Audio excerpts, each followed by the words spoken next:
The morning sun beat down on Bellamont Estate, where sprawling gardens surrounded the white-columned mansion like a green moat.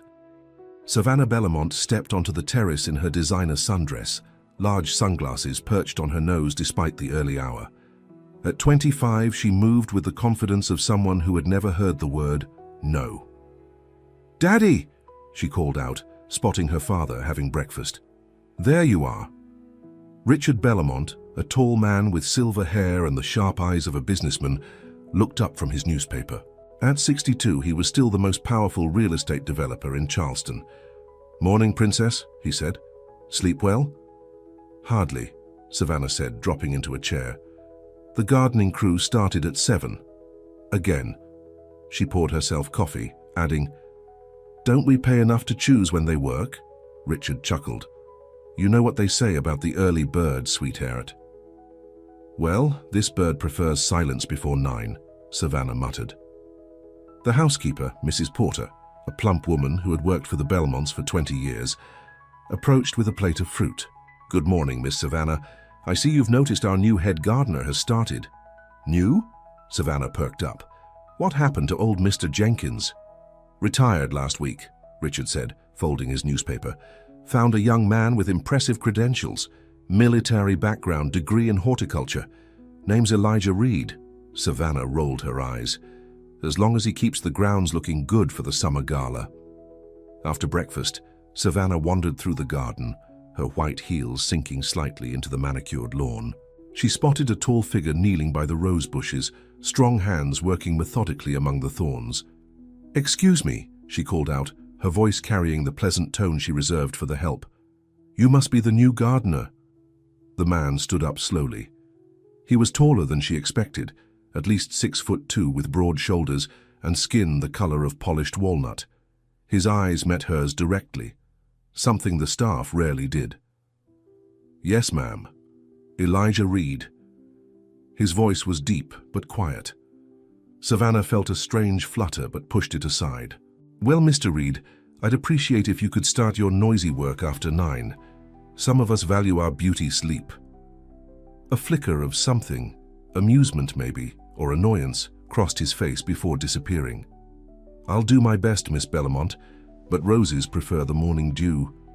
"I'm sure they do," she said with a tight smile, "but I prefer silence." As she walked away, she added over her shoulder, "And the south garden needs attention. The hydrangeas are drooping." If he replied, she didn't hear it. Later, Savannah sat with her friend Madison at the country club, ticking at her salad. "So Daddy hired new help," she said, sipping her iced tea. "A gardener with military background. Probably needed the charity case." Madison leaned forward. "Is he cute?" "Madison!" Savannah exclaimed. "He's the help." "Help can be handsome," Madison teased. "He's, I don't know, different, intense, takes everything so seriously." "Well, you should be nicer. Good help is hard to find these days." Savannah rolled her eyes. "You sound like a Mrs. Porter." For the next 2 weeks, Savannah made a point of finding fault with Elijah's work. The hedges were too square. The new tulips clashed with the house paint. The lawn needed more fertilizer. Each time, Elijah would listen silently, nod once and say, "I'll take care of it, Miss Bellamont." No argument, no defense, just those eyes that seemed to see right through her. One afternoon, Savannah was reading on the terrace when she overheard Mrs. P. Orter talking to Elijah near the kitchen door. "Don't mind Miss Savannah," Mrs. Porter said. "She's got a good heart under all that, well, you know." "It's fine," Elijah replied. "I've faced worse than a spoiled princess." Savannah felt her cheeks burn. How dare he? She slammed her book shut, ready to confront him, when Mrs. Porter spoke again.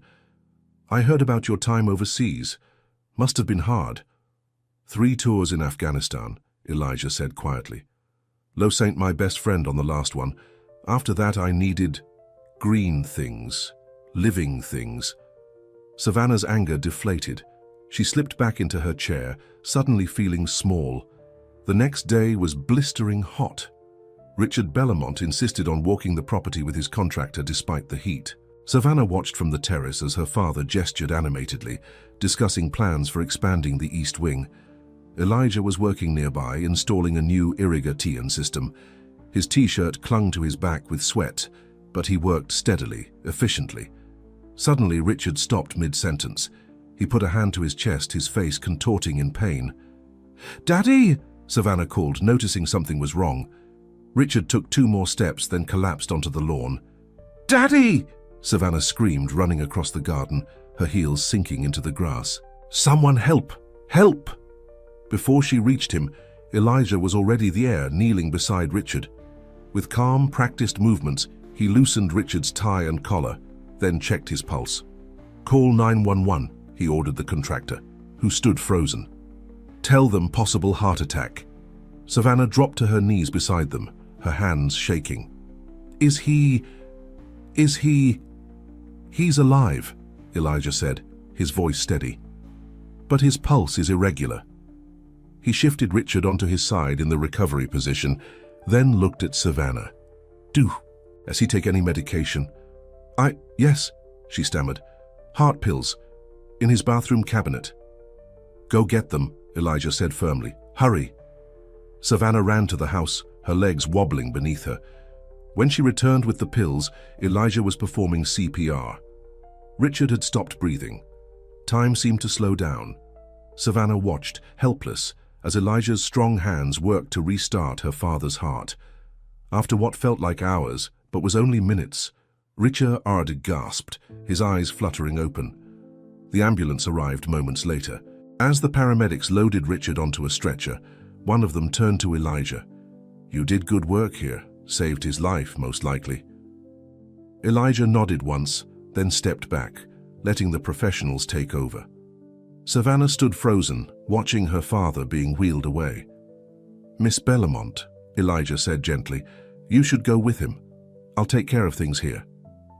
For the first time, Savannah looked at him, really looked at him. His face was calm, but concerned, his hands now by his sides, still bearing the dirt from the garden he'd been tending when he'd jumped up to save her father's life. "Thank you," she whispered, the words feeling strange on her tongue. He nodded once and she rushed to join her father in the ambulance. At the hospital, Savannah sat beside her father's bed, watching the steady rise and fall of his chest. The doctors had confirmed it was a heart attack, but thanks to the quick response, the damage was minimal. "Your father is a lucky man," the doctor told her. "If CPR hadn't been started immediately, we might be having a very different conversation." Savannah nodded, thinking of Elijah's calm hands, his steady voice cutting through her panic. The gardener she'd mocked behind his back had saved her father's life.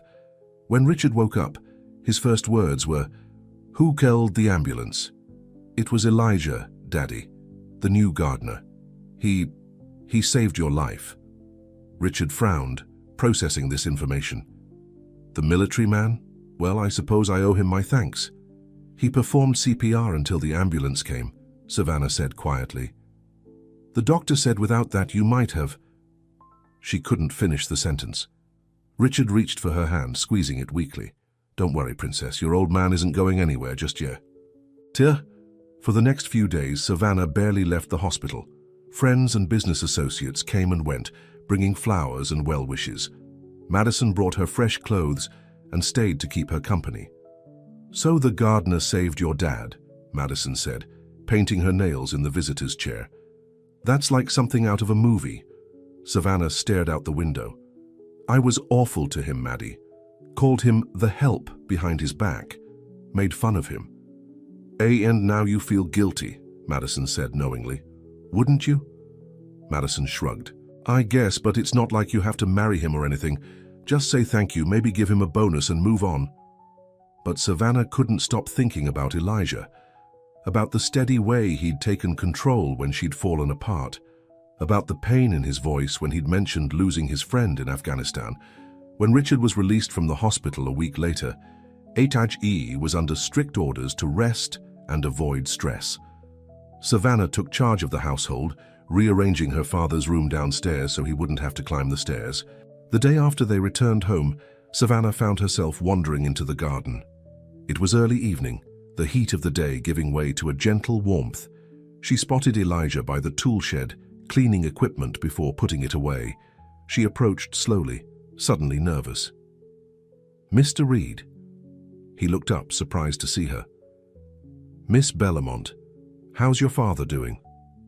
Better, thank you. The doctors say he'll need to take it easy for a while, but he should make a full recovery. She paused, then added, Thanks to you. Elijah shook his head. I just did what anyone with training would do. But you were there, she insisted. You knew what to do when I fell apart. He met her eyes. You didn't fall apart. You were scared. That's normal. Savannah looked down at her hands. I wanted to apologize for how I've treated you since you started working here. I've been unkind. Elijah continued cleaning his tools, his movements methodical. You don't owe me an apology, Miss Bellamont. I think I do, she said softly. And please, call me Savannah. He looked at her for a long moment, his expression unreadable. Finally, he nodded. All right, Savannah. The way he said her name, like it W as something to be handled carefully, made her heart skip. Would you mind showing me what you're doing? With the garden, I mean, she asked impulsively. Surprise flickered across his face. Now, if you have time. Elijah hesitated, then nodded. I was about to check on the new rose bushes I planted last week. As they walked through the garden, Elijah explained his vision for the space, which plants complemented each other, how he was creating natural habitats for butterflies and bees, the way the garden would evolve through the seasons. Savannah listened, fascinated by his knowledge and the quiet passion in his voice. This wasn't just a job to him, it was a calling. You really love this, don't you? She asked as they stood beside a newly planted magnolia sapling. Nature doesn't judge, he said simply. It just grows where it's planted and does the best it can. Savannah felt those words sink deep into her chest. I judged you, she said quietly. Yes, you did. His honesty was refreshing, if uncomfortable. Why didn't you say anything when I was being difficult? Elijah knelt to check the soil around the sapling. Would it have made a difference? The question hung in the air between them. Savannah didn't have an answer. As the sun began to set, painting the sky in shades of pink and gold, Savannah realized they'd spent over an hour walking the grounds. For the first time in years, she felt truly at peace.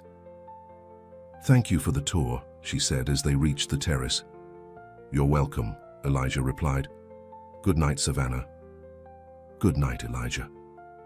As she watched him walk away, Savannah felt something new taking root inside her, something as fragile and promising as the magnolia sapling he'd planted. The next morning, Richard was sitting on the terrace when Savannah joined him for breakfast. You're looking better, Daddy, she said, kissing his cheek. Feeling better too, he replied.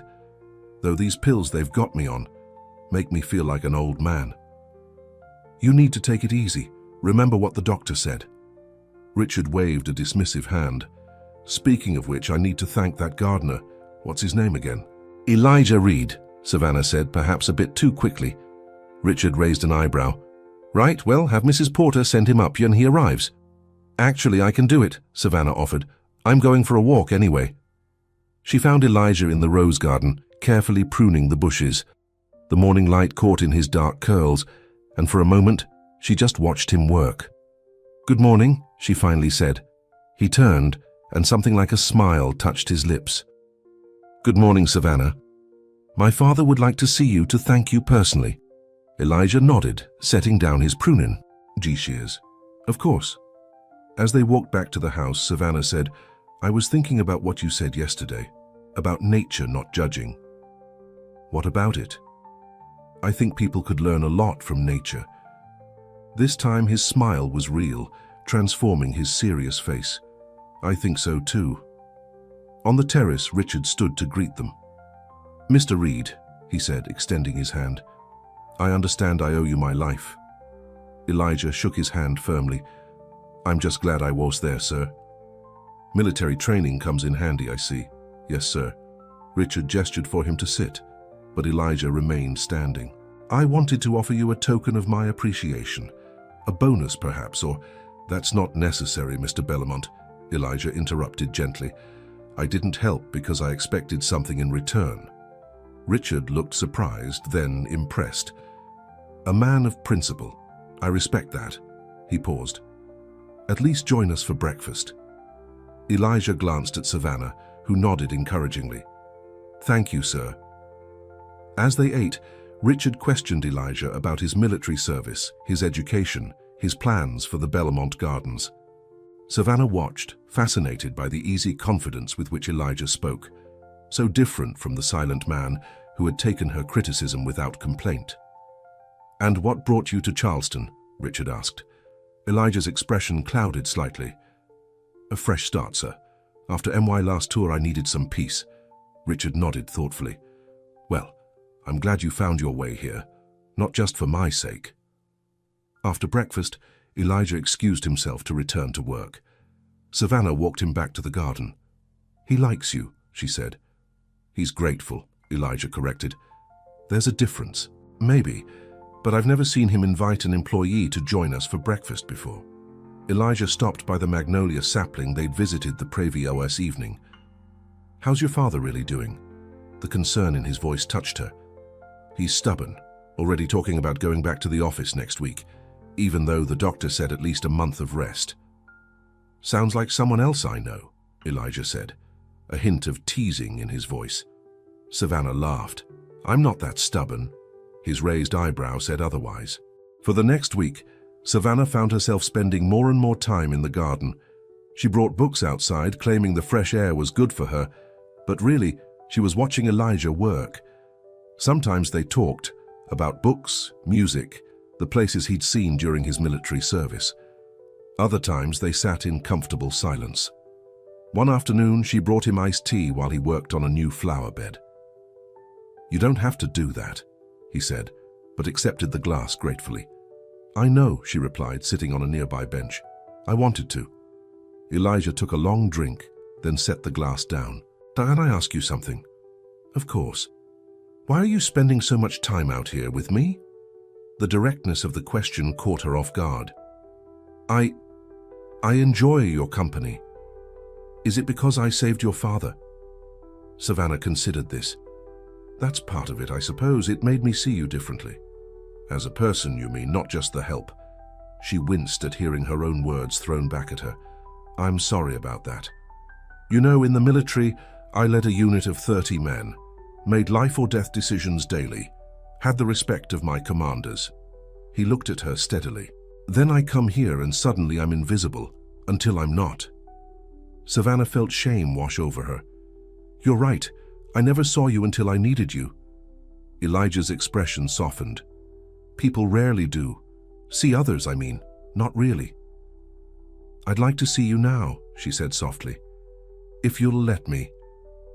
Something shifted in his eyes, surprise, maybe even hope.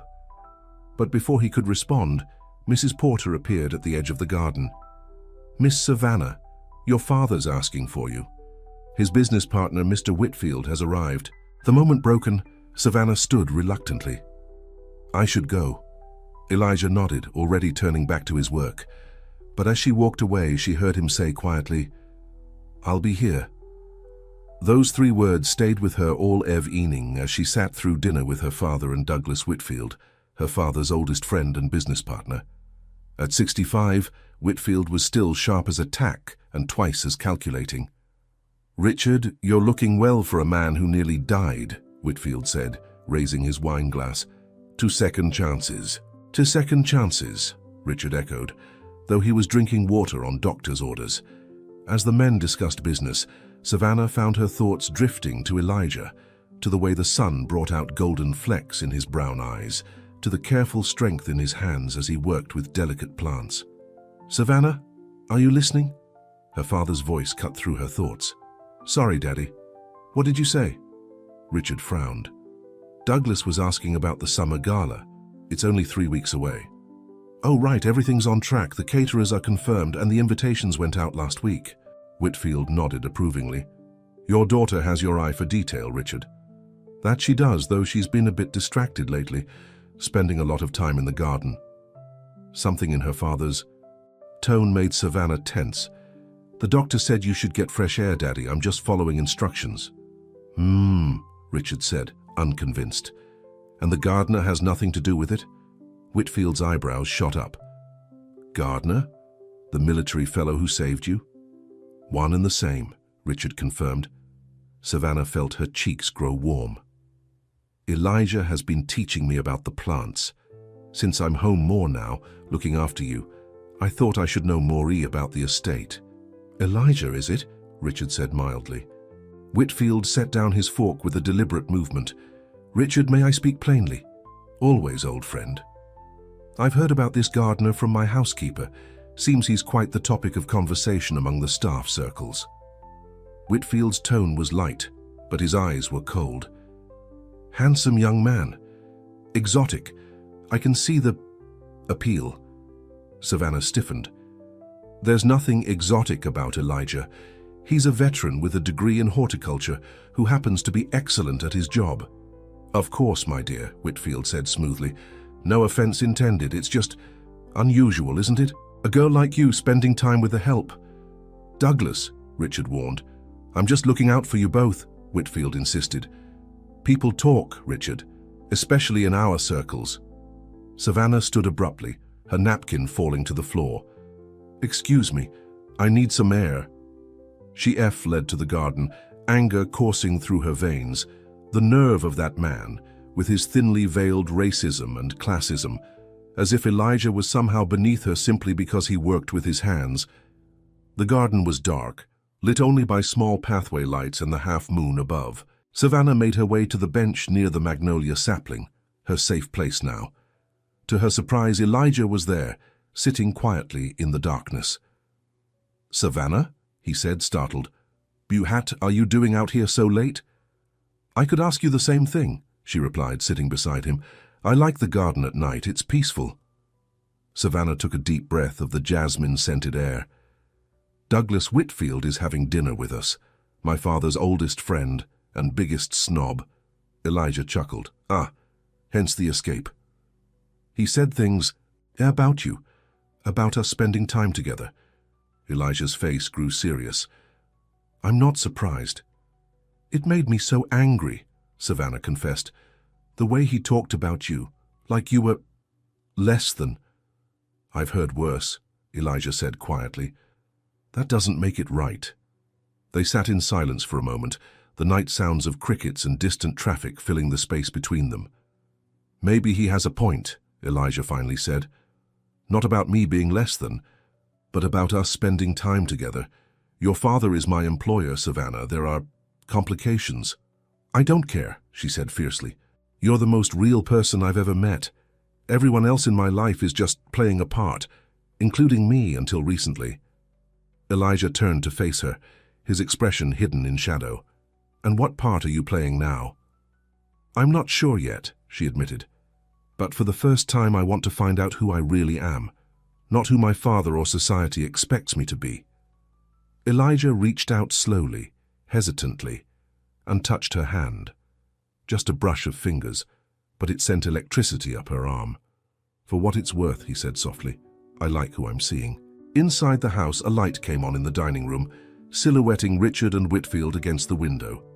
The two men were deep in conversation, Whitfield gesturing emphatically.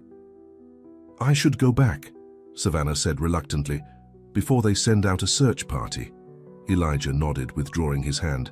Good night, Savannah. Good night, Elijah.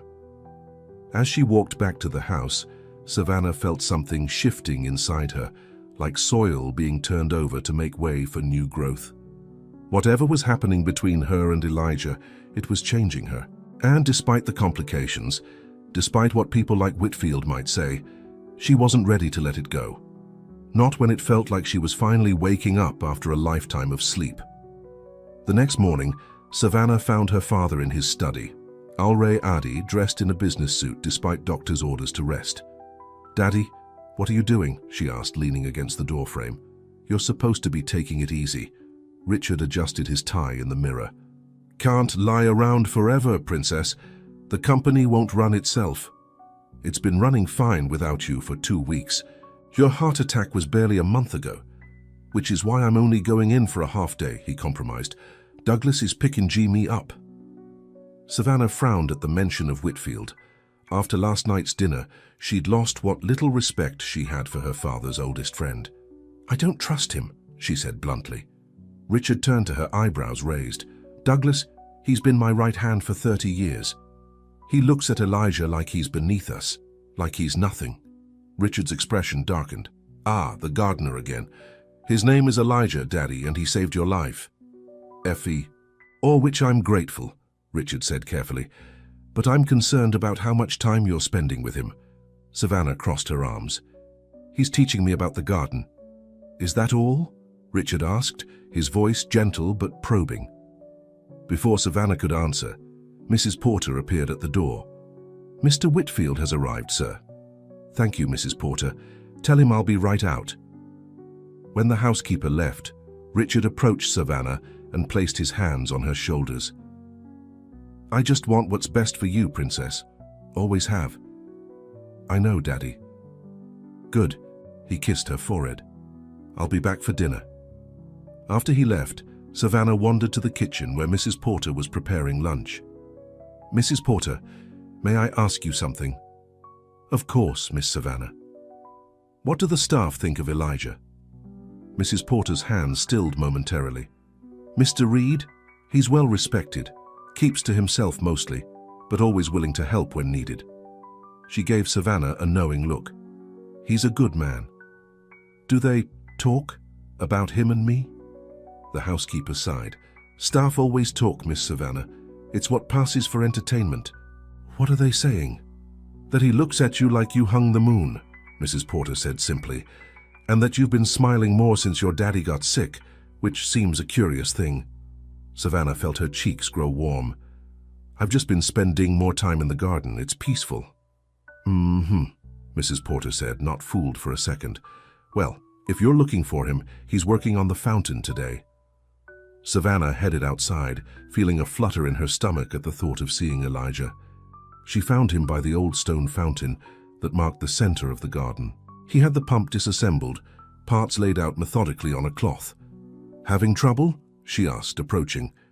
Elijah L. looked up, and the smile that spread across his face made her heart skip. "Just routine maintenance. The water pressure was getting weak." Savannah sat on the edge of the fountain. "My father went back to work today, with Whitfield." Elijah's smile faded slightly. "That was fast. Too fast, but you can't tell Richard Bellamont what to do." "Sounds familiar," Elijah teased, and Savannah laughed. "I'm not that bad." "No," he agreed, his voice softening. "You are not." They fell into comfortable silence as Elijah continued working on the pump. Savannah watched his hands, strong, capable hands that had saved her father, that coaxed life from the soil. "Tell me about Afghanistan," she said suddenly. Elijah's movement stilled. "Why?" "Because it's part of you, and I want to know all the parts." He was quiet for so long that Savannah thought he wouldn't answer. Then, slowly, he began to speak. "It was beautiful in its way. The mountains, the desert, the stars at night like nothing you've ever seen." He paused. "And terrible too. The things we saw, the things we had to do." "You lost someone," Savannah prompted gently. Elijah nodded. "Marcus. My best friend since basic training. We were on patrol when our unit was ambushed." His voice grew distant. "I was 10 feet away when the IED went off. Close enough to feel the heat, not close enough to help him." Savannah's throat tightened. "I'm so sorry. After that, I couldn't do it anymore. Couldn't keep fighting a war that seemed to have no end." He looked down at his hands. "I needed to create instead of destroy, to grow things instead of watching them die." Without thinking, Savannah reached out and covered his hand with hers. "Is that why you're so patient with the plants? With me?" Elijah's eyes met hers. "Life is too short to hold grudges, Savannah. I learned that the hard way." The air between them seemed to thicken, charged with unspoken feelings. Savannah became acutely aware of how close they were sitting, of the warmth of his hand beneath hers. Elijah looked down at their hands, then back to her face. Slowly, deliberately, he turned his palm up to hold hers properly. His thumb traced small circles on her wrist, sending shivers up her arm. Savannah, he said softly. Yes? This is complicated. She nodded. I know. Your father... I don't want to talk about my father right now, she interrupted. Elijah's expression grew serious. We have to. He's my employer. He trusted me to take care of his garden, not his daughter. I don't need taking care of, Savannah said, irritated. I'm 25, not 15. That's not what I meant, Elijah sighed.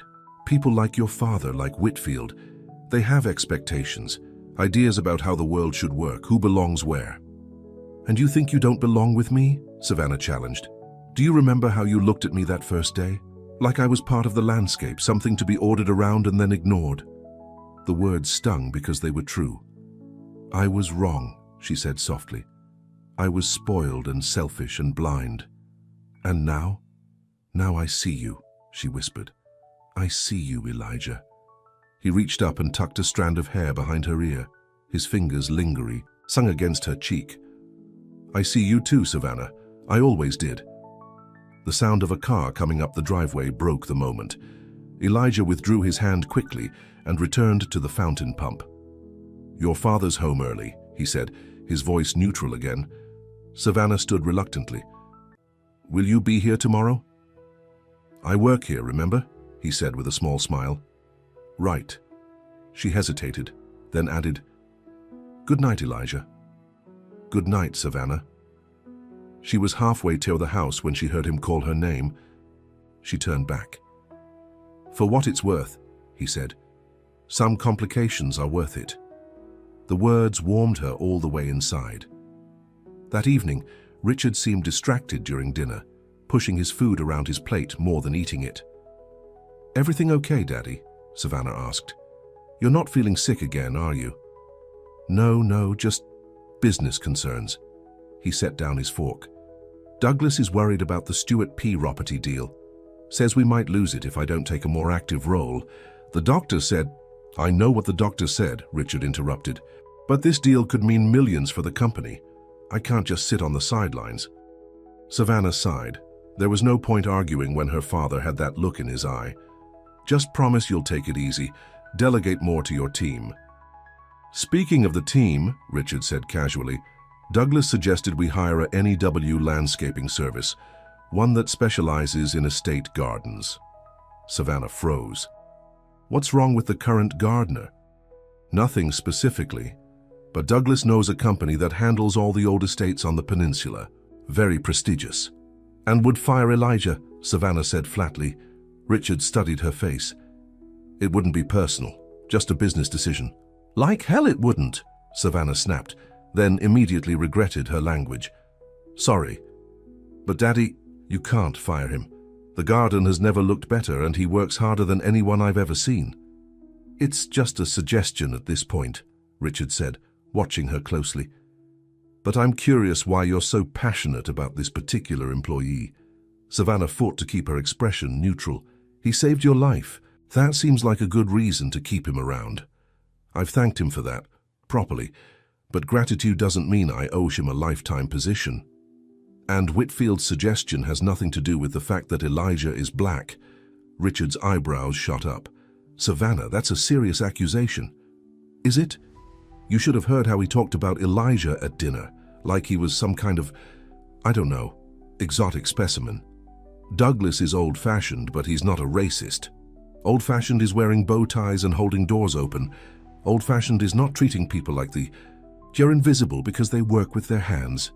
Richard held up his hands in surrender. All right, no one's firing anyone. I was just floating the idea. Savannah relaxed slightly. Thank you. Now, Richard said, changing the subject, about the summer gala next weekend. Have you decided who you're bringing as your date? The question caught her off guard. I wasn't planning on bringing anyone. What about that young lawyer you were seeing? Preston's boy? That ended months ago, Daddy. Richard frowned. Well, you need an escort. It doesn't look right for the hostess to attend alone. I'm perfectly capable of hosting without a man on my arm, Savannah said dryly. It's tradition, Princess, and appearances matter in our circle. Savannah pushed back her chair. Maybe it's time for some new traditions. The next few days passed in a blur of gala preparations.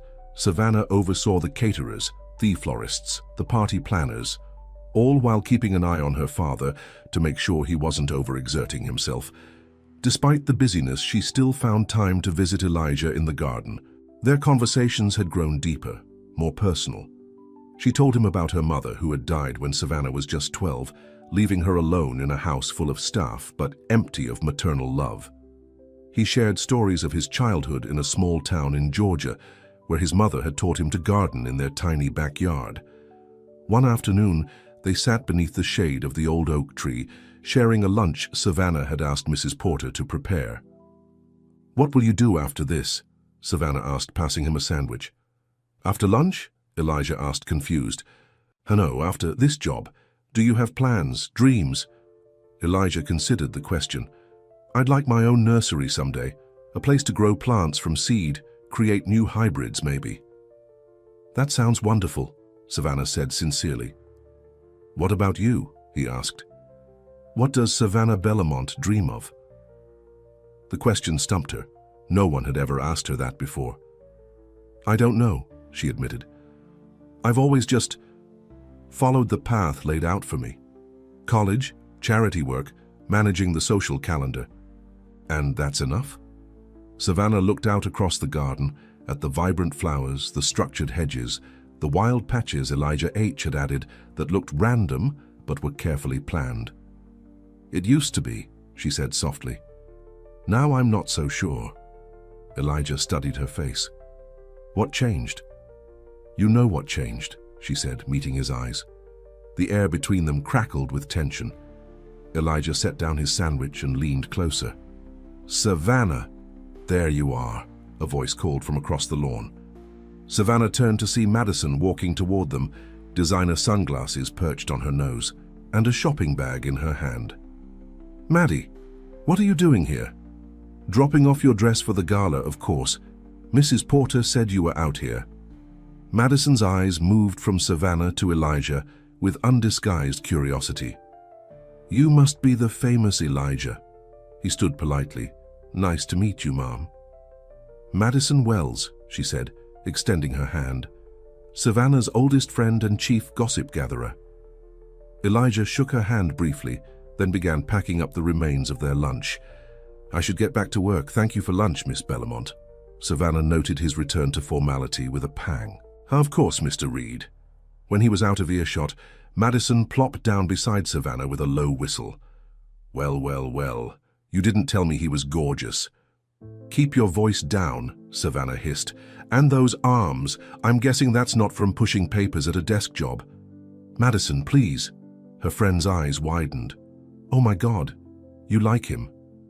"He's a good person," Savannah said carefully. "No, honey, you like him, like him. I can see it all over your face." Madison leaned closer. "Does your father know?" "For there's nothing to know," Savannah insisted, but the heat in her cheeks betrayed her. Madison studied her friend's face. "You're serious about this, aren't you?" "I don't know what this is yet," Savannah admitted. "But yes, I care about him." To her surprise, Madison didn't laugh or tease her. Instead, she took off her sunglasses and looked Savannah in the eye. "Be careful, Savvy. Not because of him, but because of everyone else. People in this town aren't as progressive as they pretend to be." "I know," Savannah said quietly. "Do you?" "Because your father's friends will eat you alive if they think you're interested in the help, especially if that help happens to be a very handsome black man." Madison squeezed her hand. "I'm not saying don't do it. I'm saying be prepared for the fallout." Savannah looked across the garden to where Elijah was pruning a hedge, his movements precise and graceful. "What would you do if you were me?" Madison followed her gaze. "Honestly, I'd probably do exactly what you're doing. But I'm not the daughter of Richard Bellamont, king of Charleston real estate." That evening, Savannah tried on the gala dress Madison had brought, a floor-length emerald silk that complemented her blonde hair and fair skin perfectly. As she studied her reflection, she thought about Madison's warning, about her father's not-so-subtle attempt to pair her with a suitable escort, about the world she'd been born into with its rigid rules and expectations. Then she thought about Elijah, about his quiet strength, his gentle hands, the way he looked at her like he could see beneath all her layers of privilege and pretense. A knock at her bedroom door interrupted her thoughts. "Come in," she called. Mrs. Porter entered, carrying a small bouquet of white roses. "Are these just arrived for you, Miss Savannah?" "From who?" Savannah asked, taking the flowers. "There's a card," Mrs. Porter said with a small smile.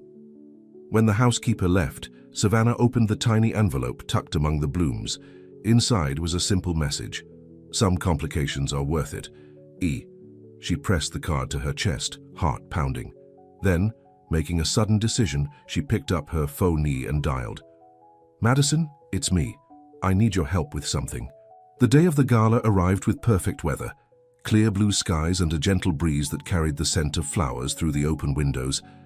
The Bellamont estate had been transformed into a fairy tale setting with white tents on the lawn, thousands of twinkling lights strung between the trees, and floral arrangements bursting with color at every turn. Savannah supervised the final PR operations from the terrace, checking items off her list as vendors arrived and set up. Her father was entertaining early arriving guests in the living room, including Douglas Whitfield and his wife. "Everything looks magnificent," Mrs. Porter said, bringing Savannah a glass of water. "Your mother would be proud." Savannah smiled at the mention of her mother. "Do you think so?" "I know so. She always said you had a better eye for beauty than anyone in the family." "Thank you, Mrs. Porter. That means a lot." The housekeeper hesitated. "Miss Savannah, about tonight?" "Yes?" "Are you sure about your escort choice?" Savannah's smile tightened. "Absolutely sure." "Your father might not—" "My father will have to accept my decision," Savannah said firmly. "Now I should go get ready.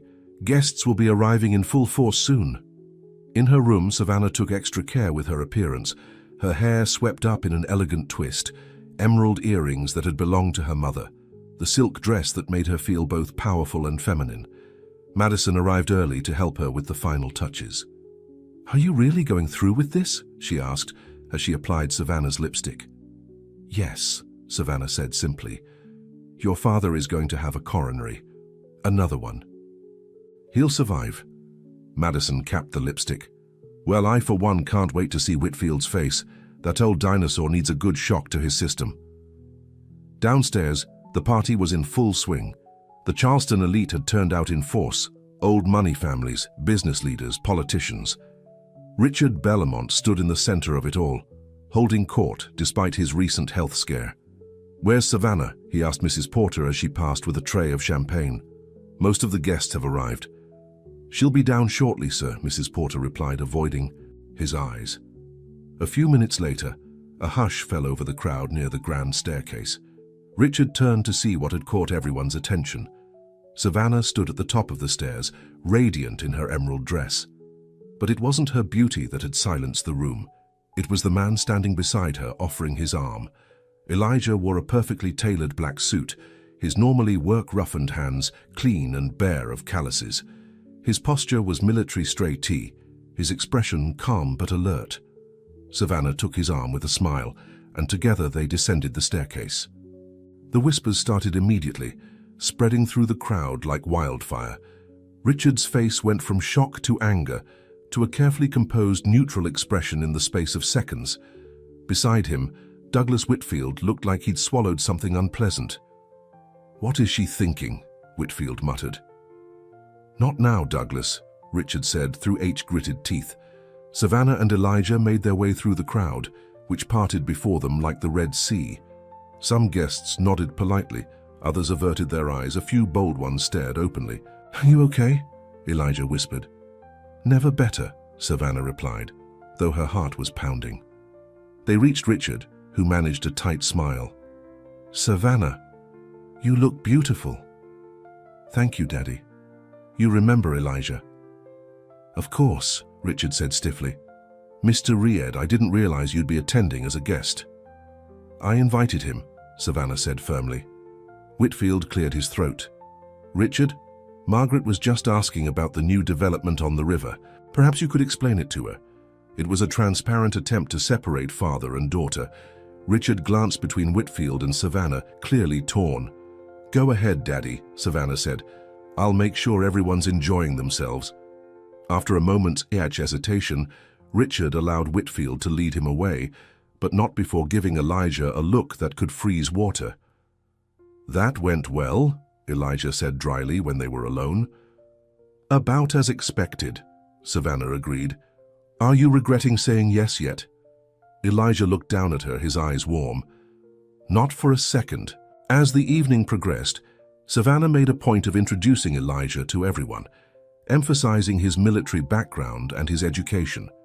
Some guests were genuinely interested, asking about his service and his plans for the Belmont Gardens. Others made polite conversation while clearly disapproving. Madison ran interference when needed, swooping in to rescue them from particularly awkward situations or steering them toward the few open-minded guests. "You're causing quite the scandal," she whispered to Savannah during a brief moment alone. Mrs. Hayward nearly fainted when Elijah mentioned he's working on a new hybrid rose. "Good," Savannah said defiantly. "Maybe it'll give them something real to gossip about for once." As the band began to play, Elijah touched Savannah's elbow. "Would you dance with me?" She looked up at him in surprise. "You dance?" "3 tours in Afghanistan," he said with a small smile. "Dancing is the least of my skills." He led her to the dance floor, where other couples moved to the music.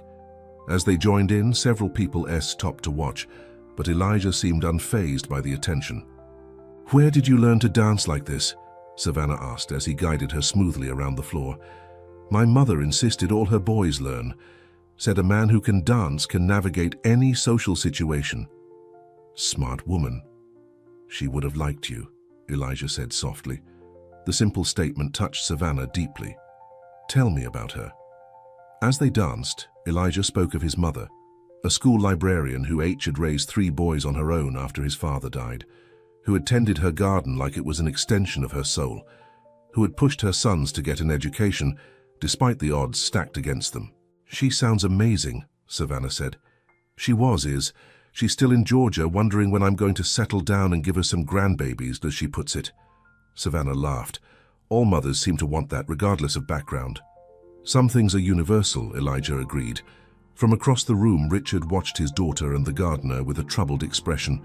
Whitfield approached, 2 whiskeys in hand. "This has gone on long enough, Richard," he said, handing his friend a drink. "People are talking." "Let them talk," Richard said, though his frown deepened. "It's not just idle gossip. This could affect business, the Stewart deal." "Is the Stewart deal more important than my daughter's happiness?" Richard asked suddenly. Whitfield looked taken aback. "Of course not. But is she really happy, or is she just rebelling? You know how girls her age can be." "She's 25, Douglas. Hardly a child." "Even so, this infatuation with the help, it's not appropriate." Richard sighed heavily. "I know, but forcing them apart might only make it worse." "Then what do you suggest?" Whitfield pressed. Richard's eyes narrowed as he watched Elijah whisper something that made Savannah laugh. "Give it time. These things burn hot but fade fast. Meanwhile, I'll make some inquiries about Mr. Reed. Find out who he really is." "Good idea," Whitfield nodded. "I know someone who can look into his background. Discreetly, of course." "Very discreetly," Richard emphasized. "Savannah can't know." As the night wore on, the initial shock of Savannah's choice of escort faded somewhat. The alcohol flowed freely, the music grew livelier, and even the most disapproving guests found it hard to maintain their outrage in the face of such a beautiful evening. Savannah and Elijah had stepped outside for some air, walking along the garden paths illuminated by hundreds of tiny lights. They stopped by the fountain, now flowing perfectly thanks to Elijah's repairs. "Thank you for coming tonight," Savannah said, turning to face him.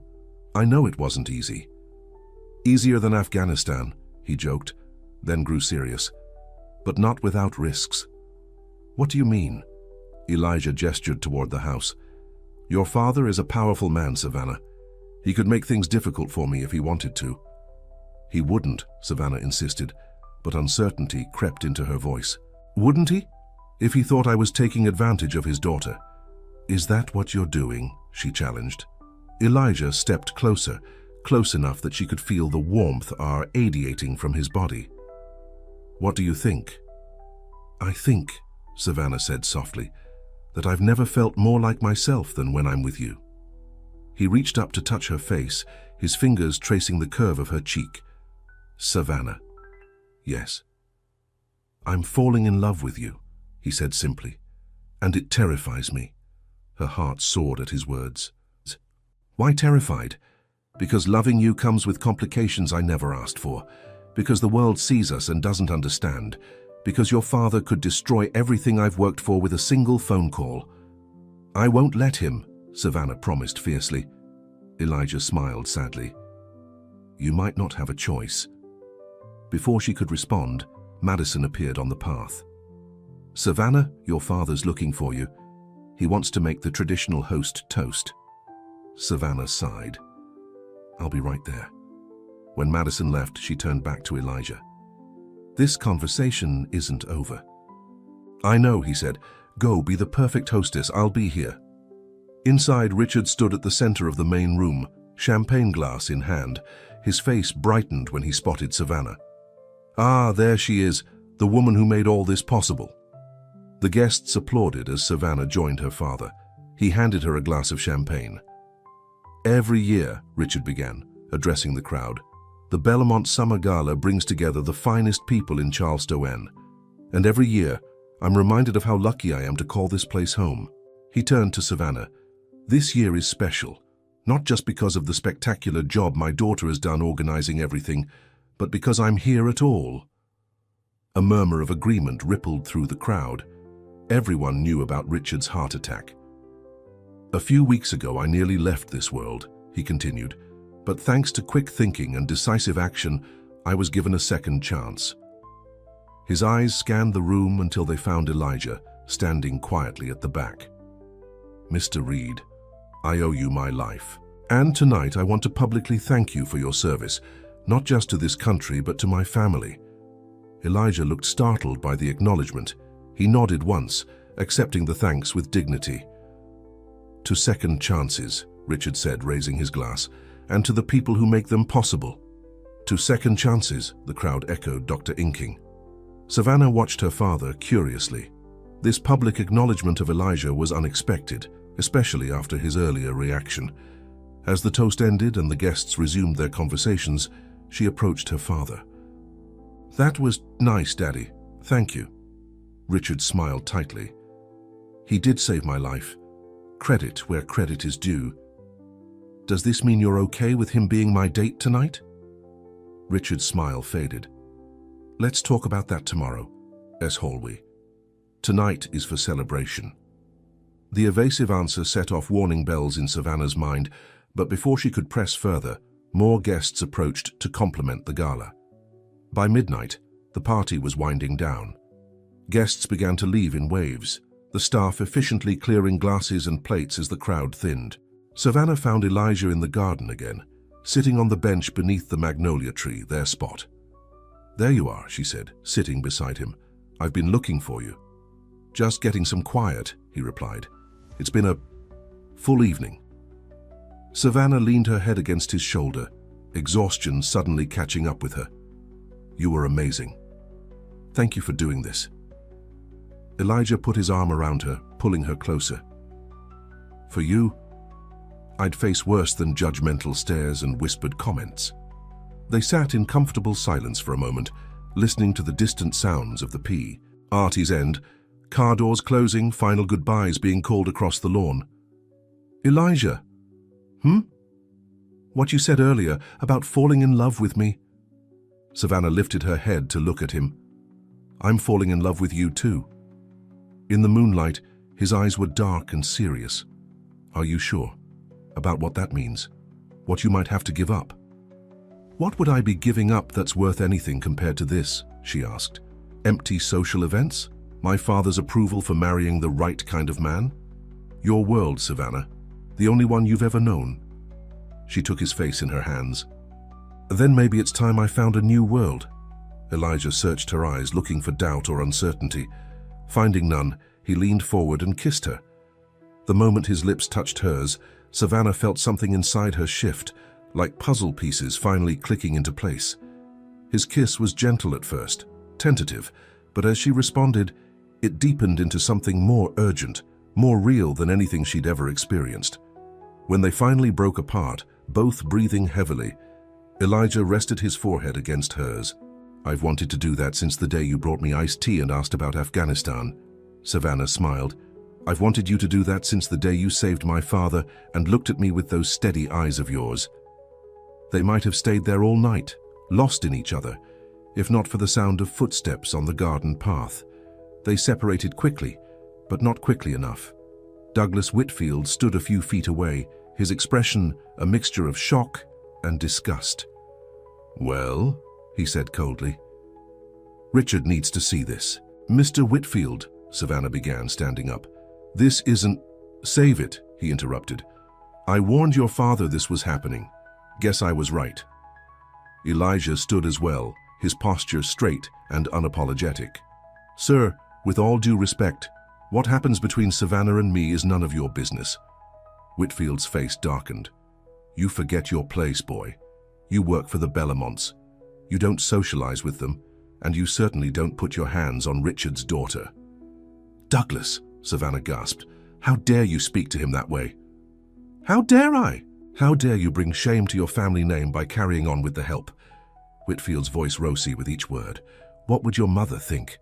The mention of her mother hit Savannah like a slap. "Don't you dare bring my mother into this." "Someone needs to remind you of your responsibilities," Whitfield insisted. "If Richard won't do it, then I will." Elijah stepped forward, placing himself slightly in front of Savannah. "I think you should leave, Mr. Whitfield." "Or what?" Whitfield sneered. "You'll do what exactly?" The tension between the two men crackled in the air. Savannah placed a hand on Elijah's arm, feeling the muscles tense beneath her fingers. "This isn't worth it," she said quietly. "Let him go tell my father. I'm not ashamed of how I feel." Elijah didn't move for a long moment. Then, gradually, he relaxed his stance. "You're right." Whitfield looked between them, his lip curled in disgust. "This isn't over, not by a long shot." He turned and stalked back toward the house. When he was gone, Savannah exhaled shakily. "Well, that's one way to end the evening. Are you okay?" Elijah asked, turning to face her. "I'm fine, but tomorrow's going to be interesting." Elijah's expression grew troubled. "Savannah, maybe we should take a step back. Give things time to cool down." "Is that what you want?" "What I want," he said slowly, "is to protect you. From gossip, from pain, from having to choose between me and your family." "And what if I've already chosen?" Savannah challenged. Elijah shook his head. "It's not that simple, and you know it." Before she could argue further, they heard Richard calling from the house. "Savannah, are you out there?" She closed her eyes briefly. "I should go." "Yes," Elijah agreed. "We both should." As they walked back to the house, Elijah stopped suddenly. "Whatever happens tomorrow, know that tonight was worth it. Every stare, every whisper, all worth it to be with you." Savannah squeezed his hand. "Tomorrow will take care of itself. Tonight is ours." They parted at the terrace, Elijah slipping away toward the staff quarters, while Savannah steeled herself to face her father. Richard was waiting in his study, a glass of bourbon in his hand despite doctor's orders. His bow tie hung undone around his neck, and his expression was unreadable. "You wanted to see me, Daddy," Savannah said, closing the door behind her. "Douglas just left," Richard said evenly. "He had some interesting things to say." Savannah lifted her chin. "I'm sure he did. Is it true? Are you involved with the gardener?" "His name is Elijah, and yes, I care about him. Deeply." Richard took a long sip of his bourbon. "I see. That's it? I see? What would you like me to say, Savannah? That I approve? That I'm thrilled my only daughter is throwing herself at a man who trims our hedges?" The words stung. "That's not fair." "Fair?" Richard's voice rose slightly. "What's not fair is watching you throw away everything your mother and I built for you. The connections, the opportunities, all of it tossed aside for what? A summer fling with the help? It's not a fling, Savannah said firmly. And he's not just the help. He's a veteran who served his country. He has a degree. He saved your life, for God's sake, for which I've thanked him, publicly. That doesn't mean he gets my daughter as a bonus prize. Savannah recoiled as if slapped. Is that what you think, that I'm some sort of payment? Richard sighed heavily, his anger seeming to deflate. No, princess. I know you better than that.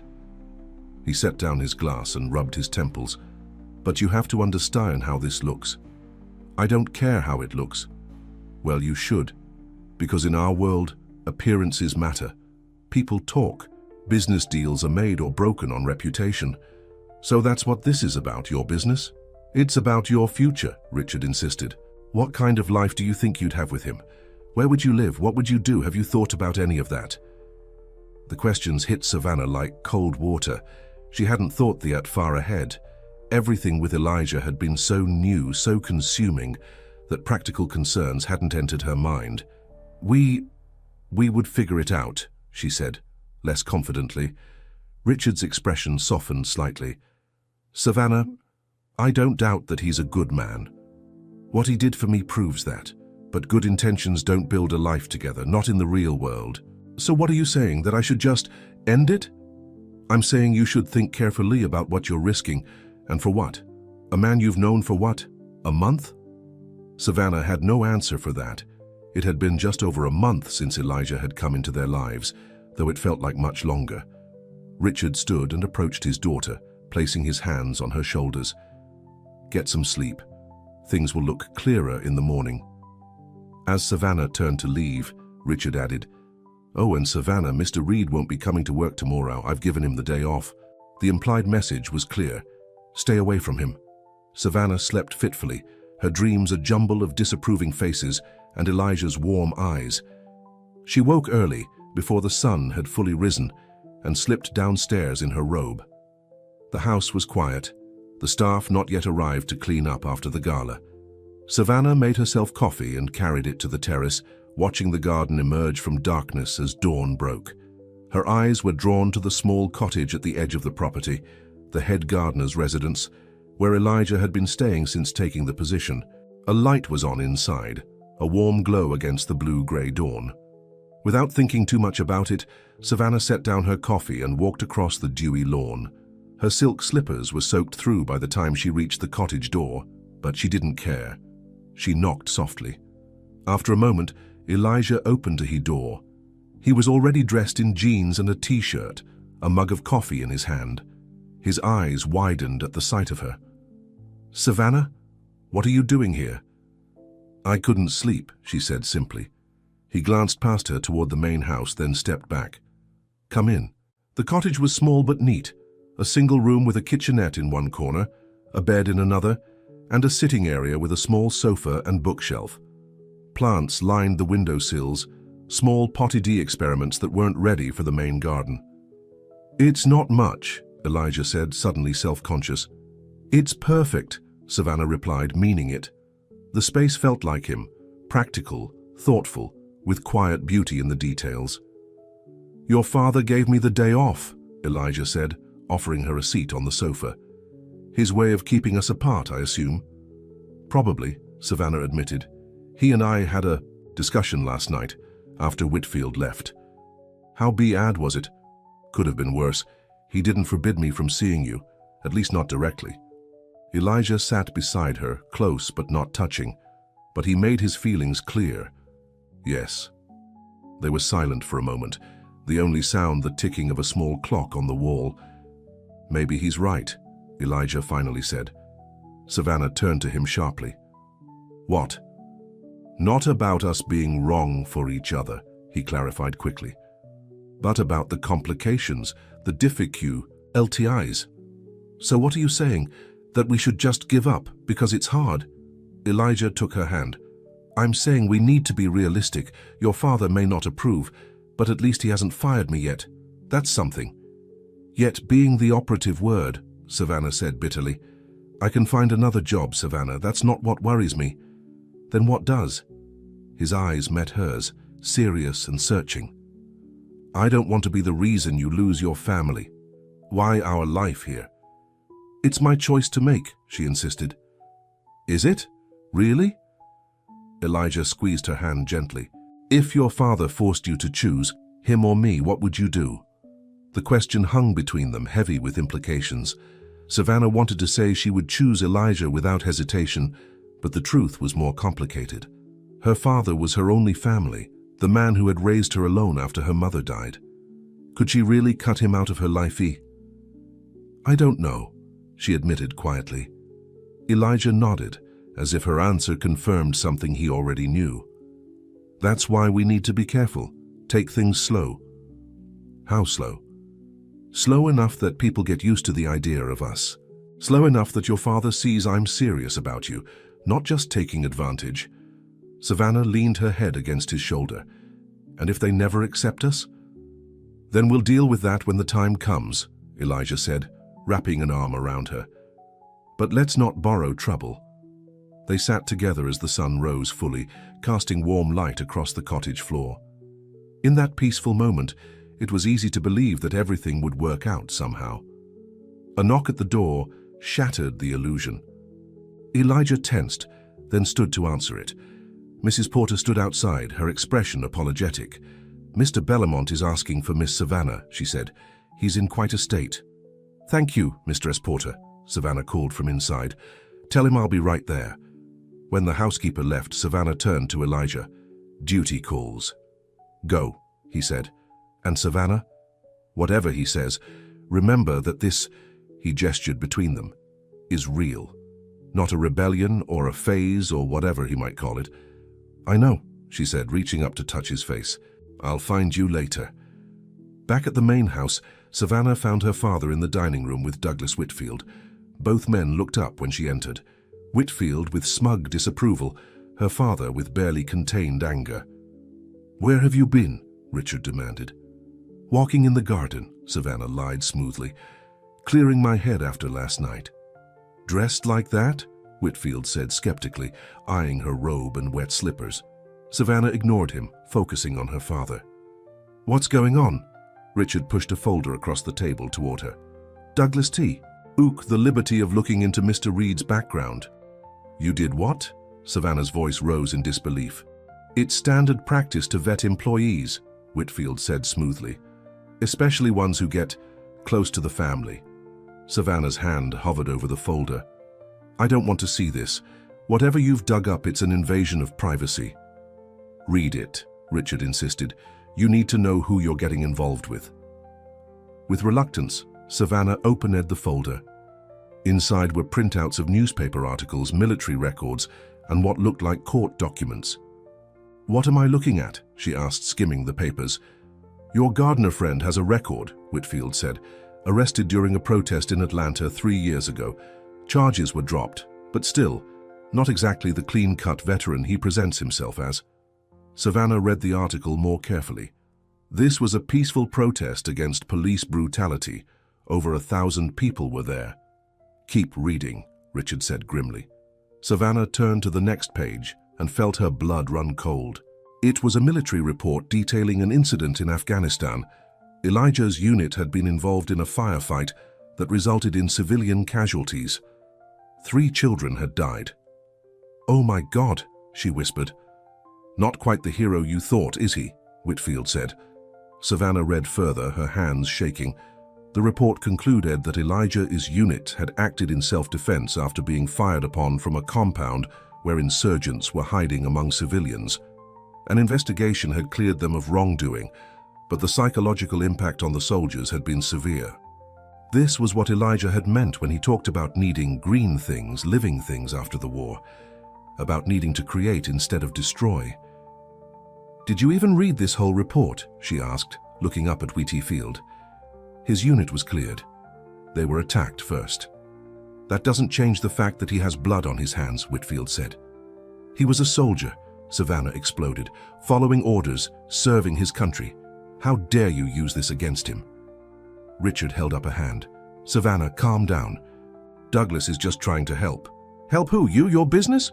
Certainly not me, and definitely not Elijah. Princess, Richard said, his voice gentler, I'm worried about you, about your judgment. You've been different since my heart attack, emotional, impulsive. Maybe I've just been seeing things clearly for the first time, Savannah shot back. Richard exchanged a look with Whitfield. Douglas, would you give us a minute? When Whitfield had left the room, Richard turned back to his daughter. Savannah, I understand that Mr. Reed was there for you during a difficult time. That creates a bond, a sense of connection, but it's not love. You don't know that, Savannah said stubbornly. I know that real love builds slowly on a foundation of shared values, shared goals. What do you and this man have in common, really? More than you think, Savannah insisted, and the rest we can figure out together. Richard sighed heavily. I had hoped you would see reason on your own, but since you won't, he straightened in his chair. I've made a decision. Mr. Reed's survey says will no longer be required at Bellamont Estate. Savannah felt like she'd been punched in the stomach. You're firing him because of me. I'm terminating his contract because it's no longer a suitable arrangement for anyone. Daddy, please, Savannah begged, don't do this. It's already done, Richard said firmly. Douglas is handling it now. Horror washed over Savannah. Whitfield is firing him right now? She didn't wait for an answer. Rush in G from the room and out to the garden.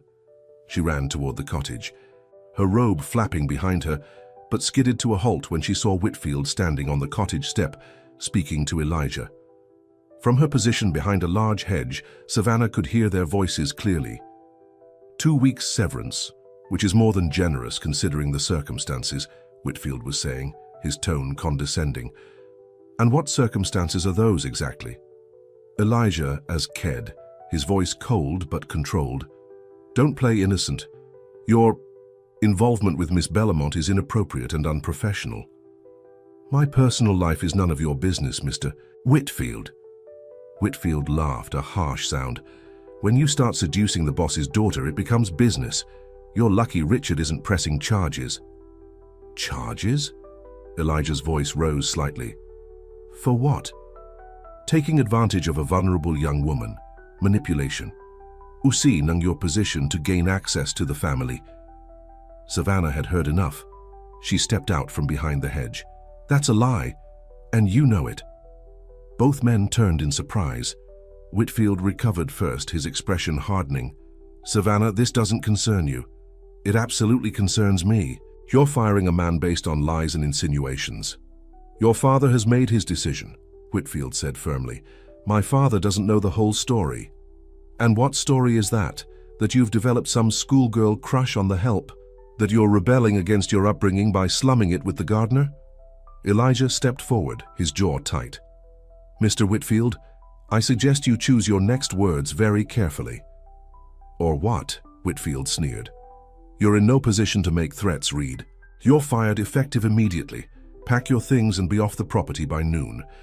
Savannah looked at Elijah, saw the resignation in his eyes, and made a split-second decision. If he goes, I go too. Savannah, Elijah warned. I mean it, she insisted. I'm 25 years old. I have my own money, my own car. I don't need to live under my father's roof or his rules. Whitfield's face flushed with anger. This is ridiculous. You're throwing away everything for this gardener. His name is Elijah Reed, Savannah said slowly as if speaking to a child. And yes, I am. Because he's worth it. Whitfield turned to Elijah. You've got quite the hold on her, don't you? What did you do? Spin some war hero tales? Play on her sympathies? That's enough, came a new voice. They all turned to see Richard standing a few feet away, leaning heavily on his cane. His face was pale, but his eyes were sharp. Richard, Whitfield began, I was just explaining the situation to Reed. I heard, Richard said coldly, and I don't recall authorizing you to fire anyone, Douglas. Whitfield blinked in confusion. But you said... I said I wanted to handle this my way, Richard interrupted. Not yours. He turned to Elijah. Mr. Reed, I apologize for my friend's behavior. Your position here is not in jeopardy. Savannah stared at her father in shock. Daddy? Richard held up a hand. That doesn't mean I approve of whatever is happening between you two, but firing a man for falling in love with my daughter seems extreme, even for me. Richard, you can't be serious. Whitfield sputtered. "Douglas, I think it's time for you to leave," Richard said firmly. "We'll discuss this later." For a moment, Whitfield looked like he might argue.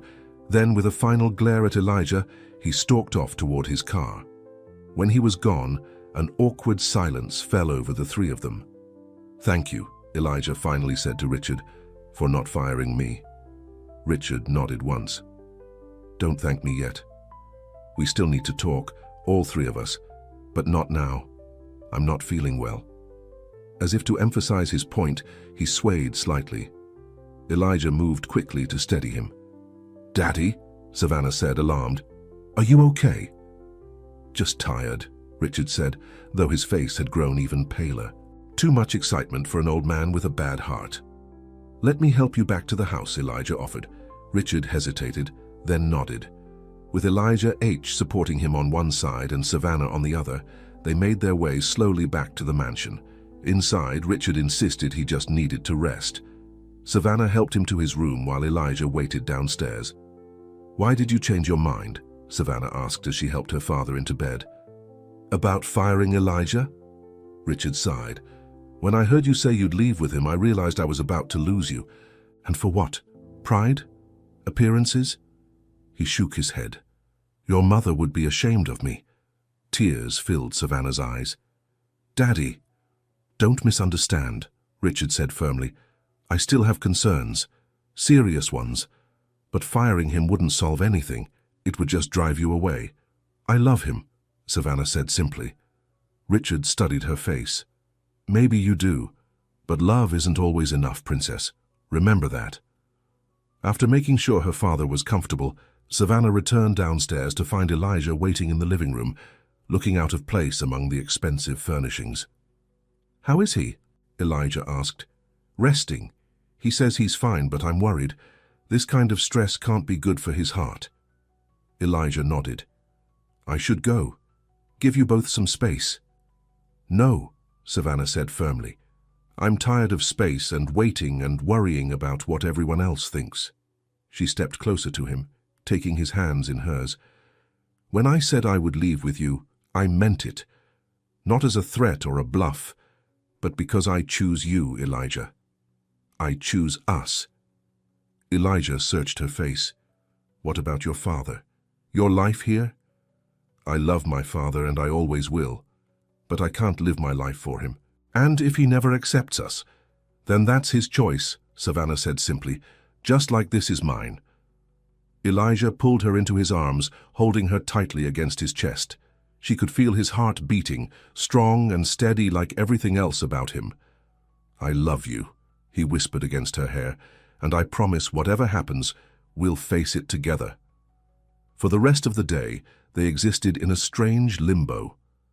Richard remained in his room, Mrs. Porter checking on him periodically. Savannah and Elijah stayed in the garden, talking quietly about possibilities, plans, hopes for a future neither of them had imagined until recently. As evening fell, Savannah reluctantly walked Elijah back to his cottage. "Will you be okay?" he asked, glancing toward the main house. "I'll be fine. I'm going to check on Daddy, then get some sleep. Tomorrow will be interesting." Elijah nodded. "Whatever he decides, whatever happens next, remember what I said. We face it together." Savannah kissed him gently. Together. As she walked back to the house, Savannah felt lighter than she had in years. Despite all the complications, despite her father's reservations, despite Whitfield's interference, she had chosen her path. And for once, it was truly hers. The house was quiet when she entered. Mrs. Porter had left dinner for her in the kitchen, but Savannah wasn't hungry. She checked on her father, finding him asleep, then retreated to her own room. She was nearly asleep when her phone buzzed with a text message. It was from Madison. "Heard what happened with Whitfield. You okay? Call me." Savannah made a mental note to call her friend in the morning. News traveled fast in their circle, and she could only imagine what version of events Madison had heard.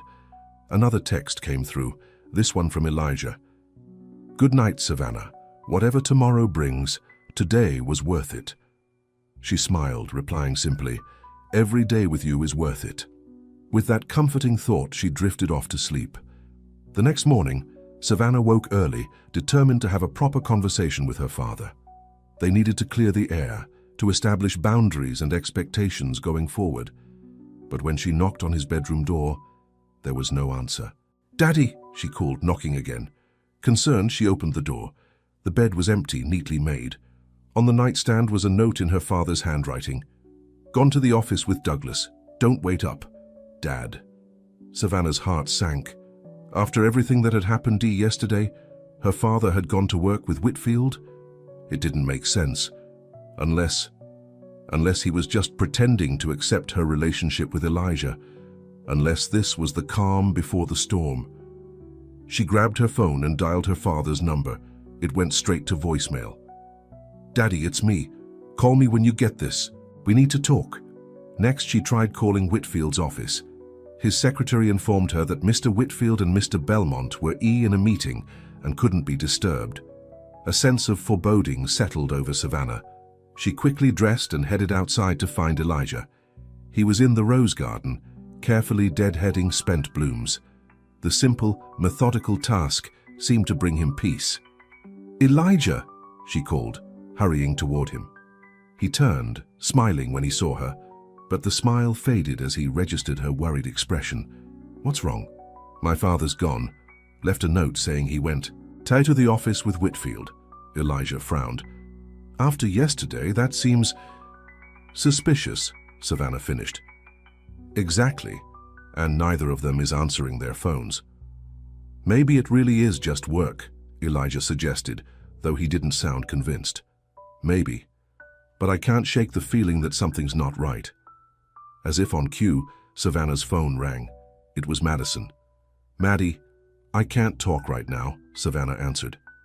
"You need to hear this," Madison said urgently. "My father just called. He's a partner at Whitfield's law firm, remember?" "Yes, what about it?" "They're drawing up papers, transfer of ownership papers." Savannah's blood ran cold. "What kind of ownership?" "For the Belmont properties, all of them. Your father is signing everything over to a new corporation controlled by Whitfield." "That doesn't make any sense," Savannah said, her mind racing. "Why would Daddy do that?" "I don't know," Madison admitted. "But it's happening right now. Dad said they're rushing it through, which is weird for a deal this size." Savannah thanked her friend and hung up, quickly explaining to Elijah what Madison had said. "This is about us," she realized. "It has to be. Whitfield's convincing my father to do something drastic." "But why transfer the properties?" Elijah asked, confused. "I don't know, but I need to stop it." Savannah pulled out her keys. "I'm going downtown to his office." "I'm coming with you," Elijah said firmly. "You can't. If Whitfield sees you, it'll just make things worse." "Savannah," Elijah said, taking her hand.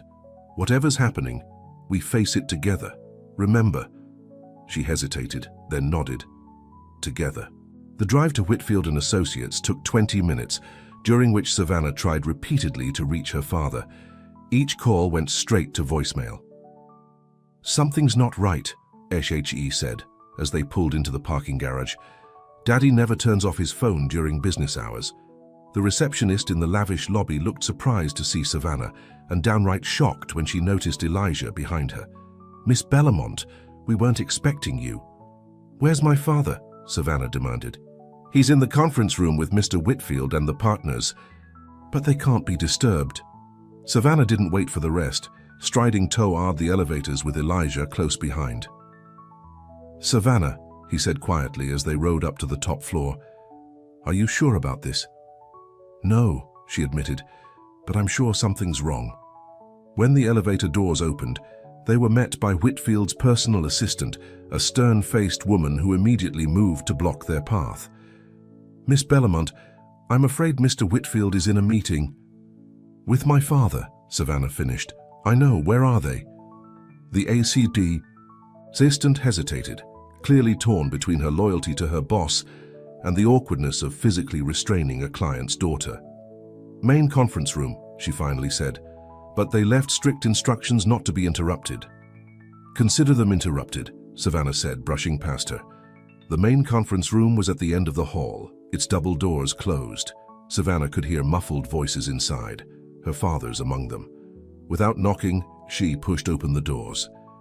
Inside, Richard sat at one end of a long table, surrounded by Whitfield and 3 other men in expensive suits. Papers were spread out before them, and Richard had a pen in his hand. He looked up in shock when Savannah entered. "Savannah? What are you doing here?" "Stopping you from making a huge mistake," she said, approaching the table. "What's going on, Daddy? Why are you transferring your properties to Whitfield?" Richard glanced at Whitfield, who looked furious at the interruption. "It's a simple business restructuring, Princess. Nothing to worry about." "Then why the secrecy? Why not tell me about it?" "Because it doesn't concern you," Whitfield cut in. "This is business." Savannah looked at her father. "Daddy, please, tell me what's really happening." Richard seemed to age before her eyes, his shoulders slumping. "Douglas thinks it's best if I step back from the business for health reasons and transfer everything to him. That doesn't make sense." One of the other men at the table, an older gentleman with silver hair, cleared his throat. "Miss Bellamont, perhaps we should explain. Your father's recent health scare has raised concerns about the company's stability. These arrangements ensure continuity of leadership." "By taking everything away from him?" Savannah challenged. "Not taking," Whitfield said smoothly. "Protecting. Your father remains a significant shareholder." "With no control," Savannah guessed, seeing the truth in her father's averted gaze. She turned to Richard. "Daddy, is this what you want? Really?" Before he could answer, Whitfield noticed Elijah standing quietly in the doorway. "What is he doing here?" he demanded, rising from his chair. "He's with me," Savannah said firmly. "This is a private business meeting," Whitfield snapped. "Security!" "Stop," Richard said suddenly, his voice stronger than it had been in weeks. "No one's calling security." The room fell silent as Richard stood, gathering the papers in front of him into a neat stack. "I've heard enough," he said quietly. "Douglas, gentlemen, I appreciate your concern for my health and the business, but I will not be signing these papers today." Whitfield's face flushed red. "Richard, be reasonable. We've discussed this. Yes, we have, and I've made my decision." Richard turned to Savannah and Elijah. "Let's go home." As they left the conference room, Whitfield called after them, "This isn't over, Richard. Think about what you're throwing away and for what." Richard didn't respond, walking steadily toward the elevator with Savannah and Elijah flanking him. Only when they were inside the elevator, doors closed, did he let out a long, shaky breath. "Daddy," Savannah said worriedly, "are you okay?" "I am now," he said, straightening his tie. "Thanks to you two." In the car, with Elijah driving and Savannah in the back seat with her father, Richard finally explained what had happened. "Douglas convinced me that the stress of running the business was too much after my heart attack. Said I needed to prioritize my health." He shook his head. "I've known him for 30 years, trusted him, never thought he'd try to push me out of my own company." "But why now?" Savannah asked. "Why the sudden concern?" Richard's expression darkened. "I think he saw an opportunity. Me being vulnerable after the heart attack, you being distracted." He glanced at Elijah in the rearview mirror. "No offense." "None taken," Elijah replied. "So it wasn't about us, about me and Elijah." Richard sighed. "That was part of it. Douglas said you were losing focus, making poor decisions. Said I needed to secure the company's future before you did something impulsive." "Like what?" "Run off with the gardener," Savannah said dryly. "Something like that." Richard looked out the window at the passing scenery. "I almost believed him." "But you didn't sign the papers," Savannah pointed out. "No. When I saw you two burst in there together, so determined to protect me." Richard shook his head. "It reminded me of your mother. She never let anyone take advantage of the people she loved either." Tears pricked at Savannah's eyes. Being compared to her mother was the highest compliment her father could give. "What happens now?" she asked quietly. "Now I find a new business partner," Richard said grimly, "and a new law firm." The rest of the drive passed in contemplative silence. When they arrived back at Belmont Estate, Richard insisted on walking to the house unassisted, though Elijah and Savannah stayed close by just in case.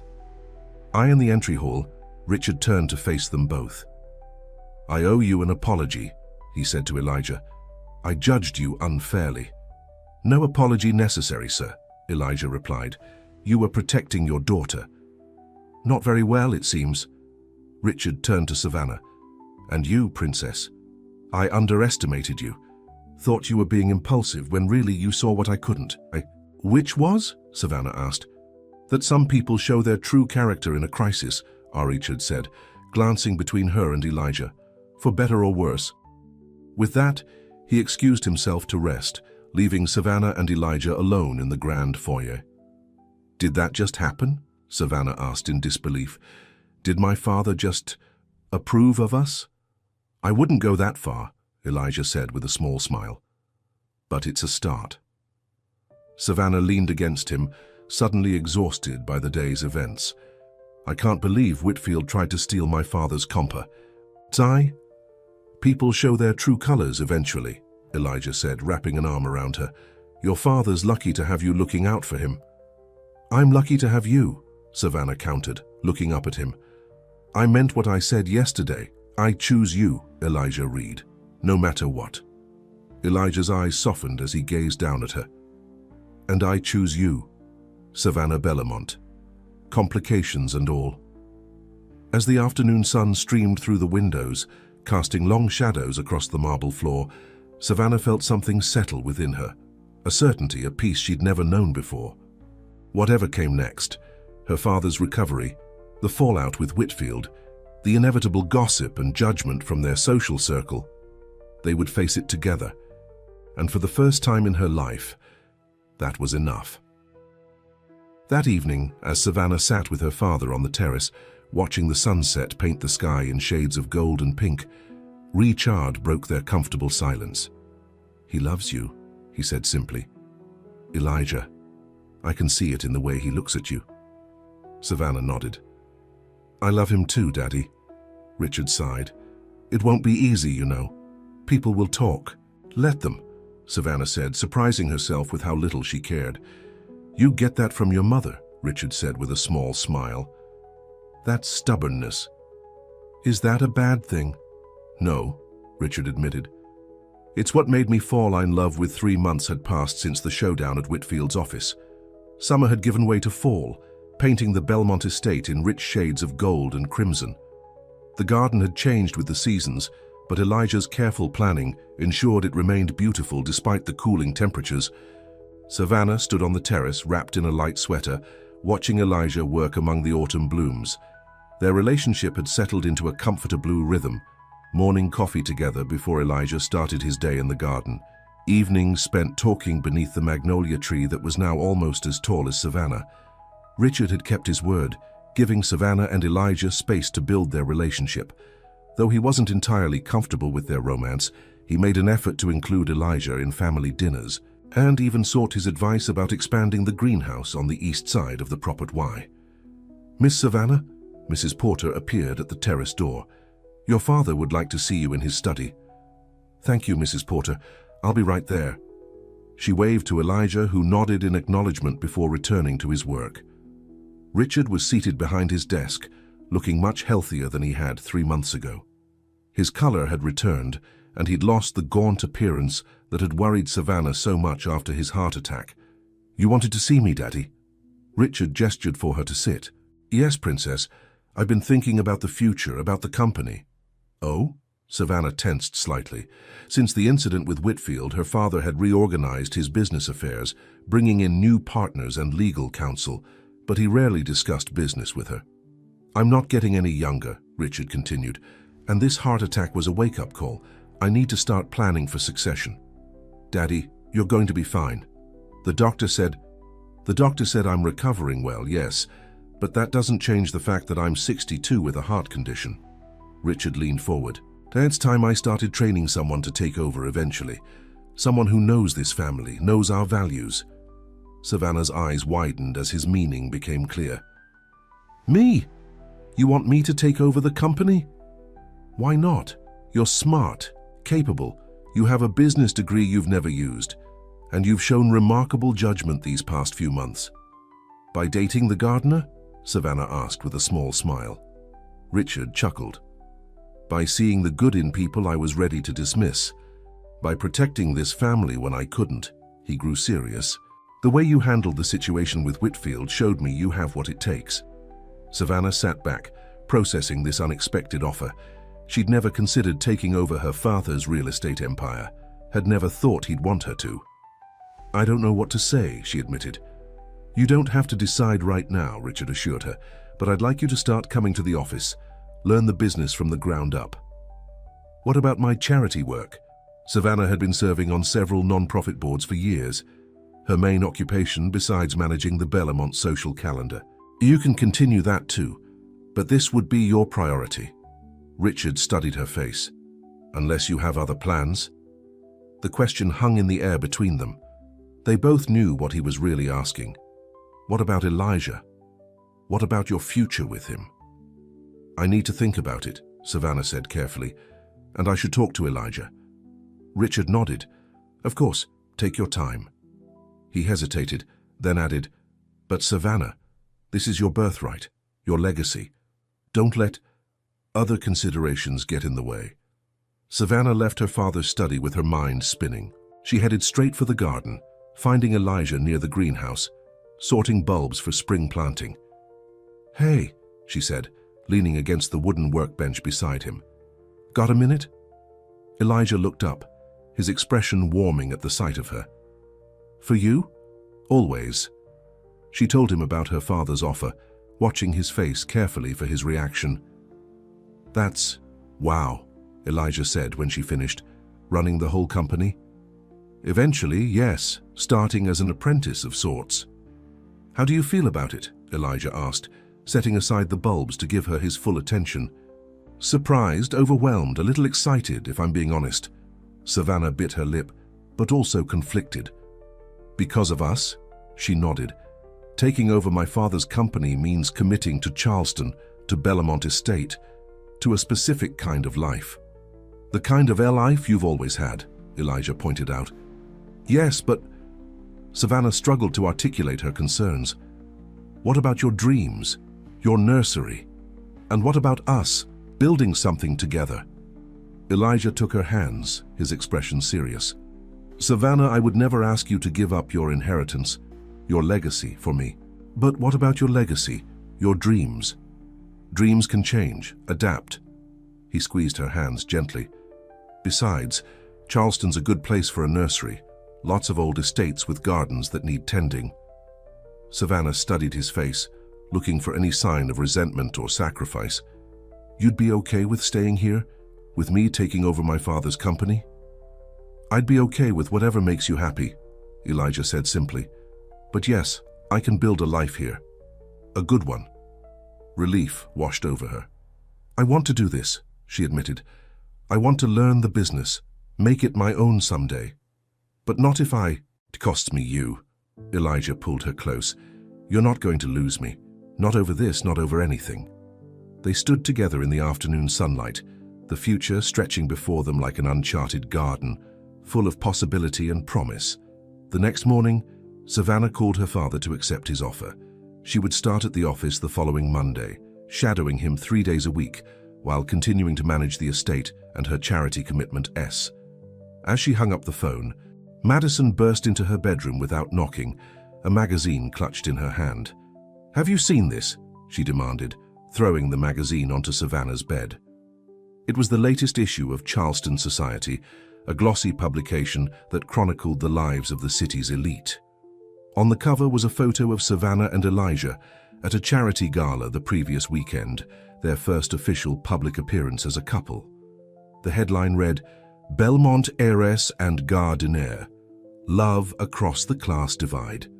"Oh God," Savannah groaned, flipping to the article inside. The piece was everything she'd feared, sensationalized, patronizing, full of thinly veiled racism and classism disguised as concern for the social implications of their relationship. "It's horrible," Madison agreed, sitting beside her, "but also kind of great publicity." "How is this great?" "Because you two look amazing together," Madison said, pointing to the photos, "and because it's forcing Charleston society to confront its own prejudices." Savannah stared at her friend. "Since when did you become a social justice warrior?" Madison shrugged. "Since my best friend fell in love with a man who deserves her. and I saw how people treated them. She nudged Savannah playfully. Besides, it's about time this town had a proper scandal. The last one was when old Mrs. Harrison ran off with her tennis instructor, and that was 15 years ago. Despite herself, Savannah laughed. Has Elijah seen this? Not yet, but he will. Everyone will. Madison's expression grew serious. Are you ready for that? For being the talk of the town? I guess I'll have to be, Savannah said, closing the magazine, especially now that I'm joining Daddy's company. Madison's eyebrows shot up. What? Since when? Savannah explained her father's offer and her decision to accept it. Well, well, Madison said when she finished. Savannah Bellamont, business tycoon. Who would have thought? Not me, that's for sure. And Elijah's okay with this? With you taking over the family empire? He says he is. Savannah twisted her hands in her lap. But what if he's just saying that? What if he really wants something else, something more than being the boyfriend of the boss's daughter? Madison rolled her eyes. Have you met Elijah? The man speaks. His mind. If he wasn't okay with it, he'd tell you. I guess you're right. I know I'm right. Madison stood, pulling Savannah to her feet. Now let's go show him this ridiculous article and then burn it in the fireplace. Together. They found Elijah in the rose garden, carefully pruning the bushes for winter. When he saw the magazine in Savannah's hand, his expression turned wary. That doesn't look good, he said, setting down his pruning shears. It is not, Savannah admitted, handing it to him. We made the cover of Charleston Society. Elijah's eyes scanned the headline, and a muscle ticked in his jaw. He flipped through to the article, reading in silence while Savannah and Madison exchanged nervous glances. Finally, he closed the magazine and handed it back to Savannah. Well, they got one thing right. What's that? She asked. The part where they said I was the luckiest gardener in South Carolina. A smile tugged at the corner of his mouth. That's definitely true. Savannah's tension eased. You're not upset? About some society writer's opinion of us? No. Elijah shrugged. I've faced worse than gossip columns. Told you, Madison whispered to Savannah. To Elijah, she said, we're going to burn this trash. Want to join us? Elijah grinned. Wouldn't miss it. Inside, they ceremoniously tore out the offending article and fed it page by page into the living room fireplace, laughing as the glossy paper curled and blackened in the flames. To us, Savannah said, raising an imaginary glass. Against the world, if necessary. To us, Elijah echoed, wrapping an arm around her waist. Madison snapped a photo of them with her phone. This is going on Instagram. Caption Love Wins. Let the old gossips chew on that. The following Monday, Savannah walked into her father's office building for her first DAY of training. She wore a tailored navy suit, her hair pulled back in a professional bun, determined to be taken seriously. Richard met her in the lobby, pride evident in his face. Ready for this, princess? As I'll ever be, she replied, smoothing her jacket nervously. The day passed in a whirlwind of introductions, meetings, and information, and by 5 o'clock, Savannah's head was spinning with property values, zoning laws, and development projections. Why, you did well today, Richard said as they rode the elevator down to the parking garage. The team was impressed. Really? I felt like I was drowning most of the time. That's normal, it's a lot to take in. Richard squeezed her shoulder. But you have good instincts. You'll get the hang of it. As they approached their cars, Richard hesitated. Savannah, there's something else we need to discuss. What is it? The Riverside development. The one Whitfield. Day was so concerned about. Savannah nodded. The mixed-use development along the river had been her father's pet project for years, a massive undertaking that would transform an abandoned industrial area into a vibrant community of shops, restaurants, and apartments. What about it? We're finally breaking ground next month. There's going to be a big ceremony. Press, politicians, the works. Richard looked uncomfortable. I'd like you to be there, as the future of the company. Of course, Savannah said, not understanding his hesitation. I'd be honored. The thing is, Richard sighed, the mayor's office has requested a guest list. They want to know who's coming for security reasons. Realization dawned. And you're wondering if I'm bringing Elijah? Richard nodded. The press will be there. After that magazine article, it would cause a stir. Isn't that my problem? Savannah asked, trying to keep the edge from her voice. My choice to make? Yes and no. Richard ran a hand through his silver hair. This project means a lot to me, Savannah. I don't want anything to overshadow it. By anything, you mean my relationship? I mean the gossip, the speculation, the distraction. Richard's expression softened. I'm not asking you to hide Elijah away, just maybe this one event, it could be about the business, about you stepping into this new role. Savannah felt a familiar frustration building inside her. Just when she thought her father was accepting her relationship with Elijah, he was asking her to compartmentalize it, to keep it separate from her professional life. I need to think about this, she said finally. Of course, Richard nodded. Take your time. But they both knew she didn't have much time. The groundbreaking was only 4 weeks away. That evening, Savannah found Elijah in his cottage cooking dinner. The small space had become their sanctuary over the past months, a place where they could be alone, away from the watchful eyes of staff and the weight of the Belmont legacy. How was your first day? Elijah asked, stirring something that smelled delicious on the stove. Overwhelming. Savannah dropped onto his sofa, kicking off her heels. But good, I think. Daddy says I have good instincts. You do, Elijah agreed, bringing her a glass of wine. About most things. She raised an eyebrow. Most? Your taste in wine is questionable, he teased, nodding at the bottle of sweet rosé she preferred. Savannah laughed, then grew serious. Daddy asked me about the Riverside groundbreaking next month. The big development, that's exciting. He wants me there as the future of the company. She took a sip of wine. But he doesn't want me to bring you. Elijah's movements stilled momentarily, then resumed. I see. He says it would be a distraction, that the press would focus on us instead of the project. He's probably right, Elijah said mildly, surprising her. You're not upset? Elijah turned to face her, leaning against the counter. Savannah, I don't need to be at every business function. This is important to your father, to your future in the company. But it feels like I'm hiding you, like I'm ashamed. Is that how you feel? He asked Ed, his gaze steady. No, of course not. Savannah set down her wineglass.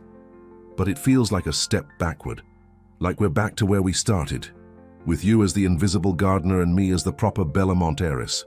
Elijah crossed the small space to sit beside her. One event doesn't define us, and maybe your father has a point. This is your debut in the business world. Maybe it should be about you, not us. Savannah studied his face. You're real lie okay with this? I'm okay with supporting you in whatever way you need, Elijah said simply. Sometimes that means being by your side. Sometimes it means stepping back. Relief washed over her. How did I get so lucky? Elijah smiled. I asked myself that same question every day. Later, as they ate dinner at his small table, Savannah brought up another concern that had been nagging at her. I saw the nursery plans in your drawer, she said, nodding toward his desk. They're beautiful. Elijah looked surprised. You were snooping. Looking for a pen, Savannah clarified. But yes, a little snooping. She reached for his hand. Why haven't you mentioned them? The plans look almost complete. Elijah sighed. They are. I've been working on them for a while now. So why not tell me? Because... He hesitated. Because I wasn't sure how they fit into our future, into your new role at your father's company. Elijah, Savannah said firmly, my job doesn't change anything between us, and it certainly doesn't mean you should give up your dreams. I know that, he assured her. I just needed time to figure out how it all works together. And have you figured it out? Elijah smiled. I'm getting there. There's a property on the outskirts of town, 10 acres, good soil, a small house that needs work. It would be perfect for a nursery. Excitement bubbled up inside Savannah. Have you looked at it? Last weekend while you were at your charity luncheon? Elijah squeezed her hand. I wanted to be sure before I said anything. And I think I'm going to make an offer. Use my savings from the military, Plus what I've put aside since working here. Savannah felt a pang at the thought of Elijah leaving Bellamont Estate, no longer working in the garden they'd grown to love together, but she pushed it aside, focusing on his excitement, his dream. "That's wonderful," she said sincerely. "When can I see it?" "This weekend. It's about 20 minutes from here." It's a date. That night, as Savannah drove back to the main house, she still slept there most nights, a compromise with her father. She thought about the future taking shape around them. Her at her father's company, Elijah at his nursery. Together, but with separate professional lives. It wasn't what she'd imagined when they first fell in love, but maybe it was better, more balanced, each of them pursuing their dreams while building a life together. The following Saturday, Elijah drove Savannah to see the property he was considering. As they turned down a long gravel driveway lined with old oak trees, Savannah felt a sense of rightness wash over her. The house came into view first, a small farmhouse with a wraparound porch, its white paint peeling, its roof in need of repair. Behind it stretched acres of open land, already partially cleared for planting. "It needs work," Elijah said as they got out of the car. "A lot of work." "It's perfect," Savannah breathed, taking in the peaceful setting. "Absolutely perfect." They explored the property together, Elijah pointing out where he would build greenhouses, where he would plant different varieties of flowers and shrubs. His excitement was contagious, his vision for the place so clear that Savannah could almost see it completed. The house itself was indeed a project. Water damage in one bedroom, outdated everything, a kitchen straight out of the 1970s, but it had good bones, high ceilings, and large windows that flooded the rooms with light. "What do you think?" Elijah asked as they stood on the porch, looking out over what would become his nursery. "Be honest." "I think it's beautiful," Savannah said. "I think it's YU." Elijah looked surprised. "Me? Solid, unpretentious, full of potential." She smiled up at him. "With the right care, it could be something extraordinary." Elijah pulled her close, pressing a kiss to her forehead. "I'm making the offer on Monday." "Good," Savannah said firmly, "and I want to help with the renovations." He laughed. "You, Miss Designer Heels? Hey, I can be handy." At his skeptical look, she amended, "Okay, I can learn to be handy. I want to be part of this, Elijah, part of building your dream." His expression softened. "Our dream," he corrected, "if you want it to be." "I do," Savannah said, realizing as she spoke that she meant it completely. This place, so different from the grand Belmont estate, felt right, felt like a future they could build together. On the drive back to Belmont, they discussed practical matters, how long the renovations might take when Elijah could reasonably leave his position at the estate, whether he would live in the farmhouse during the work or stay in his cottage until it was habitable. "You could always stay with me," Savannah suggested.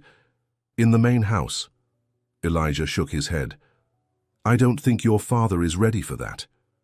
He might surprise you. He's come a long way." "Even so," Elijah said gently, "some boundaries are still important.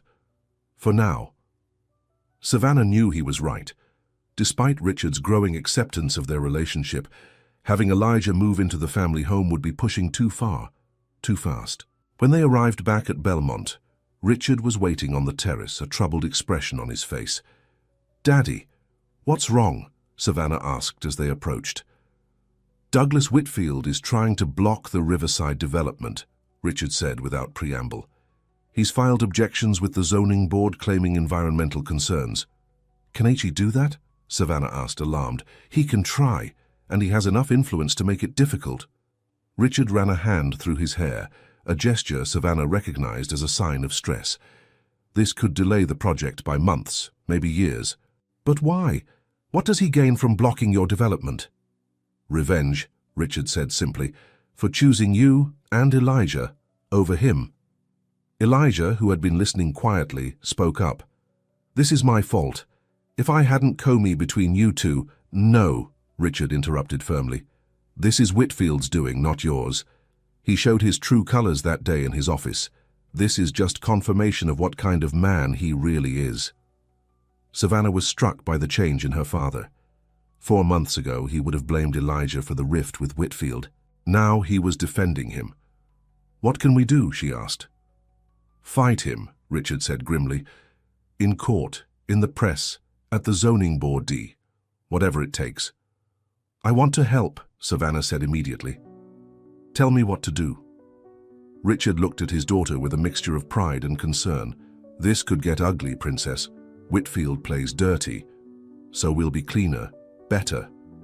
Savannah straightened her shoulders. "He doesn't get to win, Daddy. Not after what he tried to do to you. To us." Richard nodded, then surprised them both by turning to Elijah. "What about you, Reed? You've faced worse enemies than Douglas Whitfield, I imagine." Elijah's expression was resolute. "Much worse, and I'm with Savannah. Whatever you need."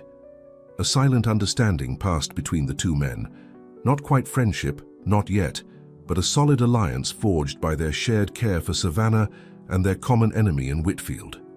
Over the next few weeks, the battle with Whitfield intensified.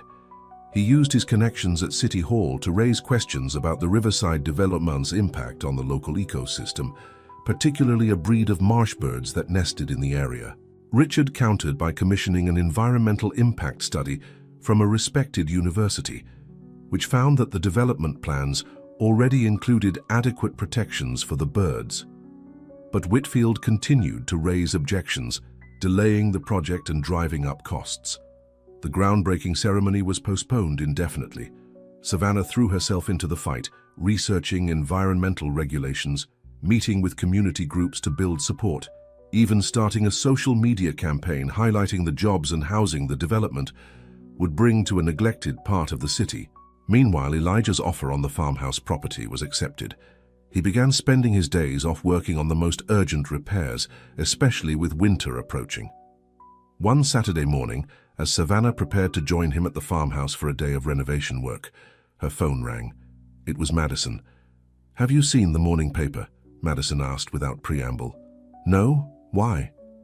"Page 6, Society section." Madison's voice was tense. "It's not good, Savvy." Savannah found the newspaper in her father's study.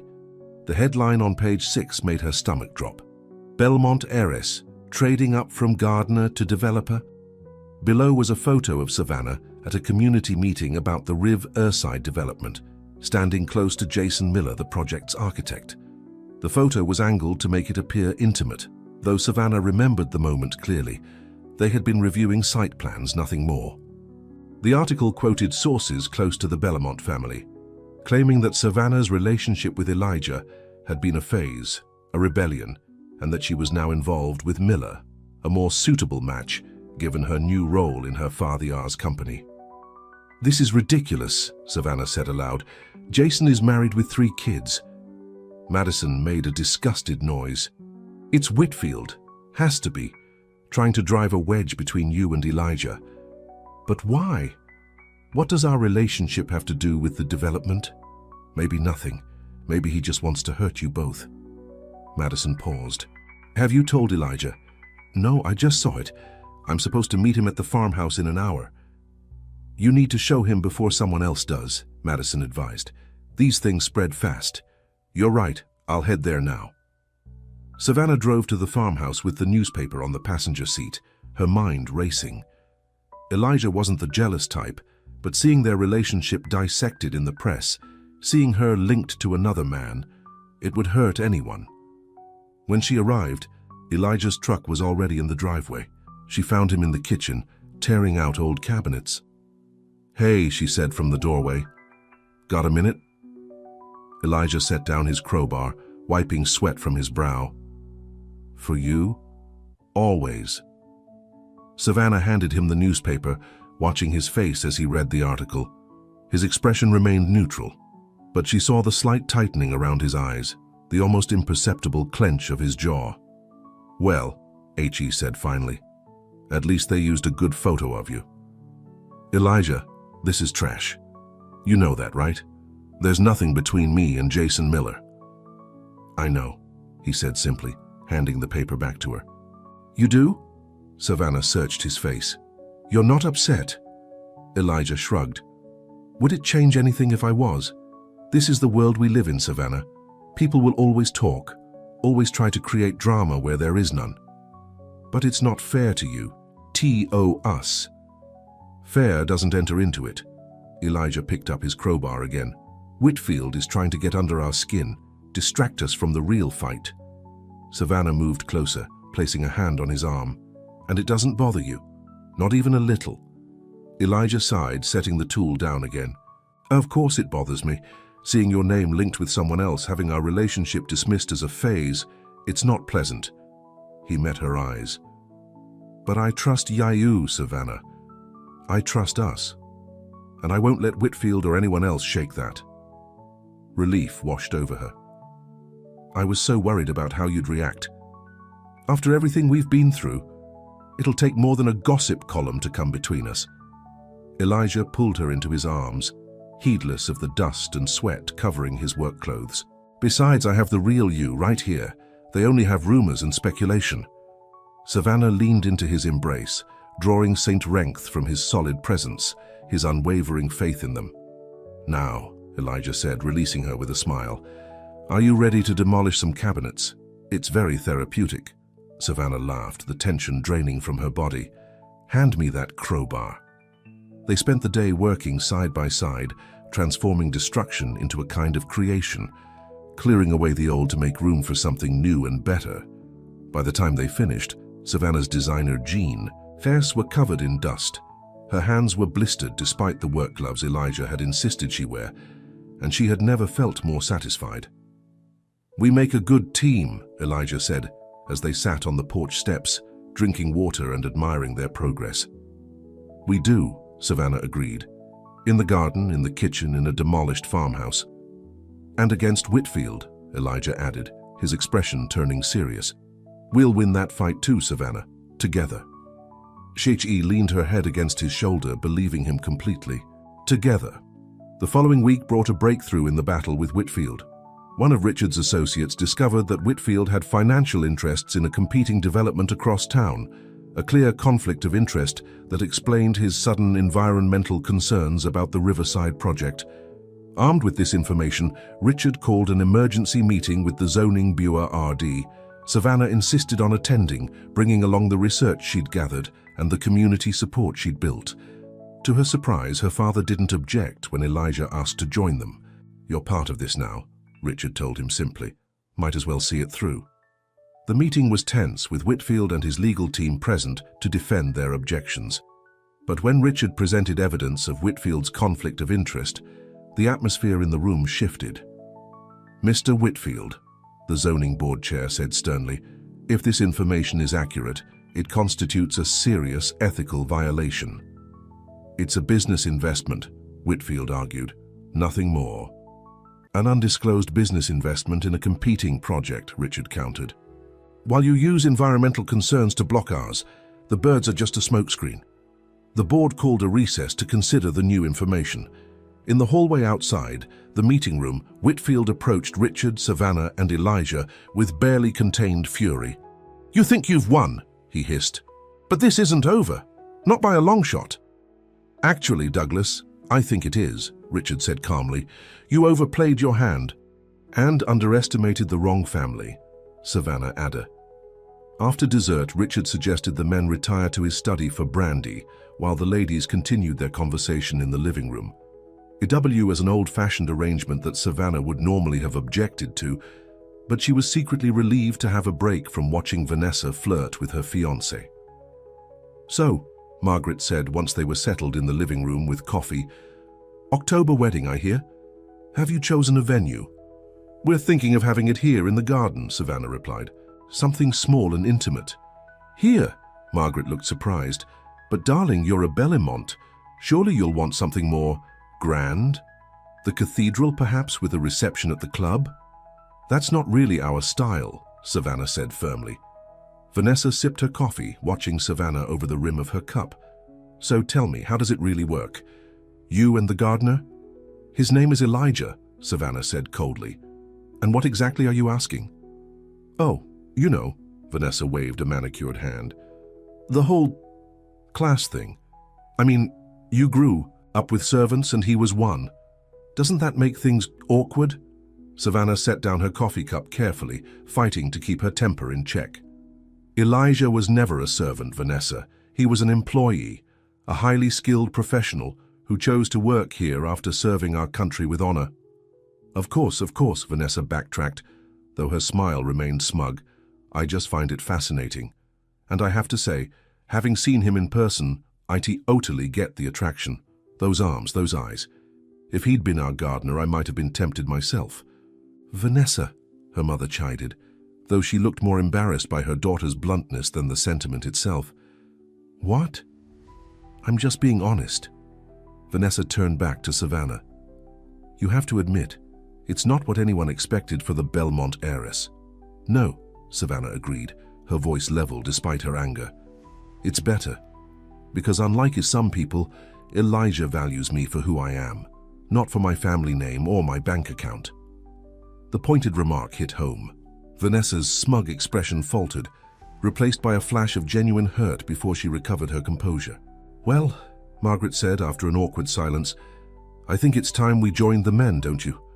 In Richard's study, they found the men deep in conversation about the Riverside project. Richard had blueprints spread across his desk, and Elijah was pointing out something in the landscaping plans. The problem with non-native species, he was explaining to David Heiress, is that they often require more water, more maintenance, and can crowd out local plants that wildlife depends on. Interesting, David nodded. I never considered the ecological impact of urban landscaping. Most people don't, Elijah said, but it makes a difference, especially in a development this size. Savannah felt a surge of pride watching Elijah hold his own with these powerful men, speaking with authority about his area of expertise. This was the man she loved, thoughtful, knowledgeable, confident, without being arrogant. Ladies, Richard said, noticing their entrance, David and I were just discussing the possibility of the Heiress Foundation sponsoring one of the public spaces in the Riverside development. The Botanical Garden, David clarified. After talking with Reed here, I'm convinced it could be a significant educational resource for the community. Savannah exchanged a surprised look with Elijah. This was an unexpected development. The Heiress Foundation's involvement would bring not just funding but prestige to the project. That's wonderful news, Savannah said sincerely. The garden was always meant to be more than just decorative. With the right backing, it could offer workshops, school programs, all sorts of community engagement. Exactly what Reed was saying. David nodded approvingly. Smart man you've got here, Savannah. Vanessa rolled her eyes slightly at her father's enthusiasm, but Margaret seemed resigned, if not entirely convinced. Well, Richard said, clearly pleased with how the evening had turned out. Shall we take a walk through the gardens before you go? The night-blooming jasmine is particularly fragrant this time of year. As they strolled through the moonlit gardens, Savannah fell into step beside Elijah, slightly behind the others. You charmed David Heiress, she whispered. The foundation sponsorship was your idea, wasn't it? Elijah smiled modestly. I just pointed out the potential. He was already interested in the project. Still, it's a major win for Riverside. Savannah squeezed his hand. Daddy must be thrilled. He seems to be, Elijah agreed. Though I'm more concerned with how you're holding up. Vanessa Heiress was persistent, Savannah grimaced. That's one way to put it. She practically undressed you with her eyes all through dinner. I didn't notice, Elijah said, though his slight smile suggested otherwise. Liar, Savannah teased, but I forgive you, because you were a perfect gentleman. Ahead of them, David Heiress had stopped to admire a particularly beautiful arrangement of night-blooming flowers. Remarkable, he said, as Savannah and Elijah caught up. The scent is incredible. Elijah designed this entire section of the garden, Savannah said proudly, specifically for evening enjoyment. You have a gift, Reed, David said sincerely. The nursery business is lucky to have you. Thank you, sir, Elijah replied. That means a lot. As the evening drew to a close and the Heiresses prepared to leave, David pulled Richard aside for a final word, while Margaret and Vanessa said their goodbyes to Savannah and Elijah. It was, illuminating to meet you, Mr. Reed, Margaret said, her tone carefully neutral. Savannah has always had an independent streak. I can see why she's drawn to someone so different. Thank you, Mrs. Harris, Elijah replied smoothly. It was a pleasure meeting you as well. Vanessa's goodbye was more direct. If things don't work out with you two, she said, low enough that her mother couldn't hear, you have my number. Or, well, you could get it easily enough. Savannah stiffened, but Elijah's response was perfect. I appreciate the thought, Miss Harris, but I've already found the only woman I'll ever need. He wrapped an arm around Savannah's waist, pulling her close. Some people are lucky enough to find their perfect match the first time around. Vanessa's smile faltered, then returned with less warmth. Well, aren't you two just adorable? Good luck with everything. When the Harrises had finally departed, Savannah collapsed onto the living room sofa with a groan. That was exhausting, she complained. Especially Vanessa. Could she have been any more obvious? Richard chuckled as he poured himself a small nightcap. The Harris girl always was forward. Takes after her father that way. She practically propositioned Elijah right in front of me. But the evening was a success nonetheless, Richard pointed out. David's committed to the foundation sponsorship, which means at least $2 million for the botanical garden. All thanks to Elijah, Savannah said proudly. Richard nodded, raising his glass in Elijah's direction. Indeed, you have a way with people, Reed. Even difficult ones like David Harris. I just spoke honestly about something I'm passionate about, Elijah said with characteristic modesty.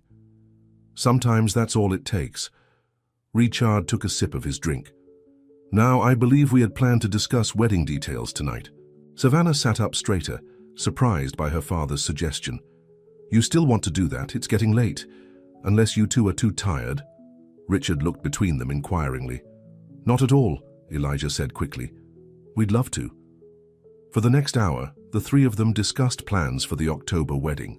Richard, to Savannah's surprise, had already spoken with Charleston's most sought-after wedding planner, who had agreed to take on the event, despite the relatively short notice. Daddy, you didn't have to do that, Savannah protested. We want something simple. Simple doesn't mean unprofessional, Richard countered. Caroline will respect your wishes, but she'll make sure everything runs smoothly. As they talked through potential dates, guest lists, and logistics, Savannah felt a warm glow of happiness. This was her family now, her father and Elijah, different in so many ways, but united in their love for her. The thought brought unexpected tears to her eyes. Savannah, Elijah noticed immediately. What's wrong? Nothing, she assured him, wiping away a stray tear. Just happy. This is really happening, isn't it? We're getting married, starting our life together. It really is, Elijah confirmed, taking her hand.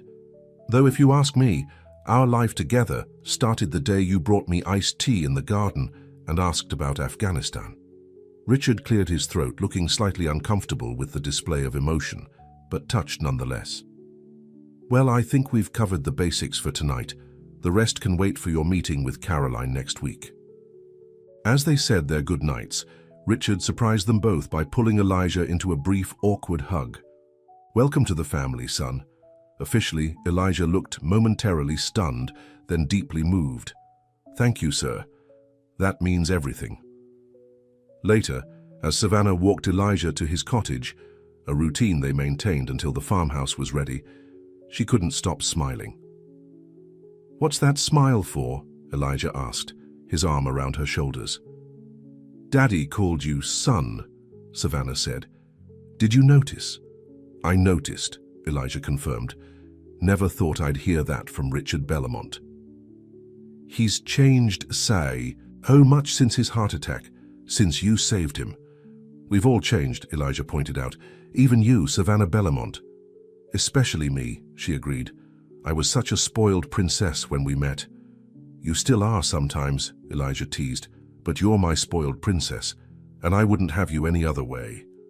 The weeks that followed were a whirlwind of activity. Savannah divided her time between the office, where the Riverside project was proceeding ahead of schedule thanks to the Heiress Foundation's involvement, and the farmhouse, which was finally ready for them to move in. Moving day arrived on a perfect spring morning. Savannah stood in her bedroom at Belmont Estate, surrounded by boxes and the last of her personal belongings. It felt strange to be leaving the only home she'd ever known, even though the farmhouse was just 20 minutes away. A knock at the door interrupted her thoughts. It was her father, looking uncharacteristically emotional. "All set?" he asked, his voice gruff with suppressed feeling. "Almost," Savannah replied. "Just a few last things." Richard entered the room, looking around at the bare walls and empty shelves. "It's going to be quiet around here without you." "You'll barely notice," Savannah assured him. "I'll be at the office 3 days a week, and you're welcome at the farmhouse any time." "It's not the same," Richard seaged. "But it's right. You're building your own life now with Reed, as it should be." Savannah hugged her father impulsively. "I love you, Daddy." "Love you too, Princess." Richard held her tight for a moment, then stepped back. "Now, let's get these boxes loaded before your gardener thinks you've changed your mind." They drove to the farmhouse in a small convoy, Savannah in her car, Richard following in his, and a moving truck with the larger items bringing up the rear. When they arrived, Elijah was waiting on the porch, looking both excited and nervous. The farmhouse had been transformed from the run-down structure Savannah had first seen months ago. The exterior was freshly painted a crisp white with dark green shutters. The wraparound porch had been repaired and furnished with comfortable rocking chairs. Flower beds surrounded the house, already blooming with early spring blossoms. Inside, the renovation was complete. The kitchen gleamed with new appliances while retaining its farmhouse charm.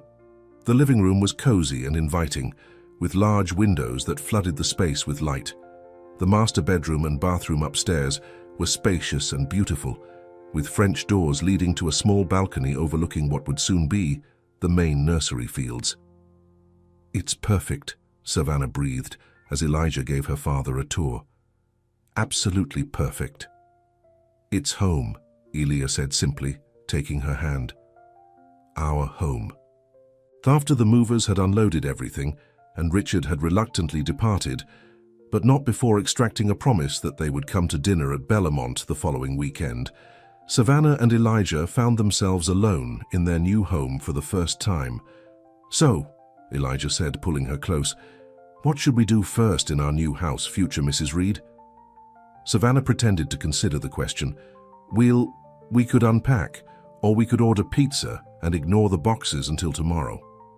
"I like the way you think," Elijah grinned. "Pizza it is." That evening they sat on their porch, eating pizza straight from the box and watching the sunset over their property. The greenhouses glowed softly in the distance, already filled with plants for the nursery's official opening the following month. "Are you happy?" Elijah asked suddenly. "Really happy? This is a big change from Bellamont." Savannah looked around at their modest but beautiful home, at the land that would soon become Elijah's dream business, at the man who had changed her life in ways she never could have imagined. "I've never been happier," she said truthfully. "This is where I belong, with you." Elijah kissed her softly. "Welcome home, Savannah Bellamont." "Soon to be Savannah Reed," she corrected with a smile. "Savannah Bellamont Reed." Elijah compromised. "The best of both worlds." As May turned to June, life settled into a new rhythm. Savannah worked at her father's office 3 days a week, learning every aspect of the business and taking particular responsibility for the Riverside development. The other days, she helped Elijah prepare for the nursery's grand opening, scheduled for mid-June. Reed Nursery and Gardens, as they had named it, was already generating buzz in the local Garden-in-G community. Elijah's reputation from his work at Bellamont Estate had spread, and his focus on native plants and sustainable gardening practices attracted attention from environmentally conscious homeowners and businesses alike. The day before the grand opening, Savannah surveyed the property with pride.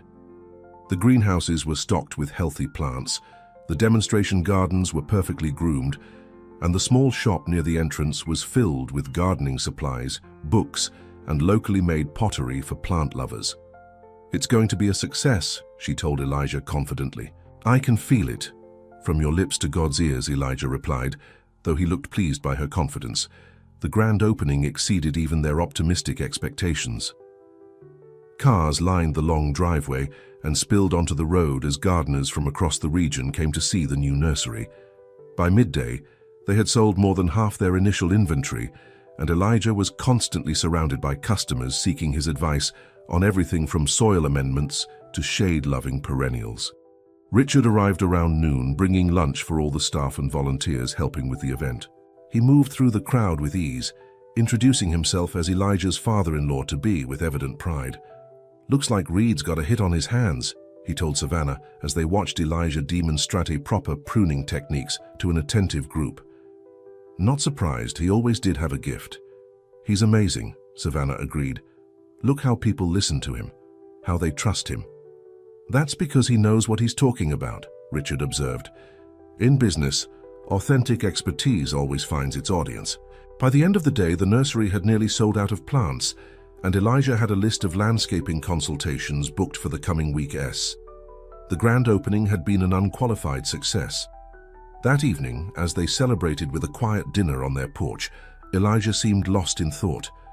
"What are you thinking about?" Savannah asked, pouring them each a glass of champagne. "Worried about having enough inventory after today's sales?" "No, not that," Elijah smiled. "I was thinking about the day we met. How you looked down your nose at me, called me the help behind my back." Savannah Wincy. "Not my finest moment." "And now look at us," Elijah continued. "Living together, building businesses together, getting married in a few months." "Life is full of surprises," Savannah agreed, "some better than others." Elijah raised his glass. "To unexpected beginnings, and to the woman who changed everything." "To us," Savannah countered, "and to the man who taught me what really matters." As summer progressed, both the nursery and the riverside development thrived. Elijah hired additional staff to keep up with demand, while Savannah oversaw the construction of the first residential buildings at Riverside. Wedding plans also moved forward, with October 15th set as the date. True to their wishes, it would be a relatively small ceremony in the gardens of Belmont Estate, followed by a reception on the terrace. Only family and close friends were invited, about 60 people in total.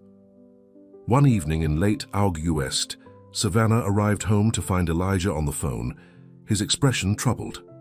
When he hung up, she immediately sensed something was wrong. "What is it?" she asked, setting down her briefcase. "Bad news?" Elijah nodded slowly. "That was my mother. My Uncle James had a stroke. It's not good." "Oh, Elijah." Savannah moved to embrace him. "I'm so sorry. Is he—" "He's alive, but the doctors aren't optimistic." Elijah's voice was strained. "He's like a second father to me, Savannah. After my dad died, Uncle James stepped in, taught me everything. How to fish, how to fix things, how to be a man." "You need to go to him," Savannah said immediately. "To Georgia, right away." "The nursery will be fine," Savannah assured him. "Miguel can handle the maintenance at Belmont, and I'll help Tamika manage things here. Family comes first, always." Elijah pulled her close, burying his face in her hair. "What did I do to deserve you?" "You existed," Savannah said simply. "That's enough." Elijah left for Georgia the next morning, planning to stay for at least a week. Savannah threw herself into managing both the nursery and her responsibilities at Riverside, determined that Elijah should focus on his family without worrying about business. It was challenging but rewarding work. Savannah discovered she had absorbed more of Elijah's horticultural knowledge than as he realized, able to answer most customer questions and handle basic nursery operations. The staff respected her efforts, and business continued to thrive in Elijah's absence. At the end of the week, Elijah called with mixed news. His uncle had stabilized but remained in serious condition. He needed to stay in Georgia a while longer. "Take all the time you need," Savannah told him. "Everything's under control here." "I miss you," Elijah said, his voice tear-ed but warm. "The house feels empty without you." "I miss you too, but your family needs you now. I'm not going anywhere." 2 more weeks passed.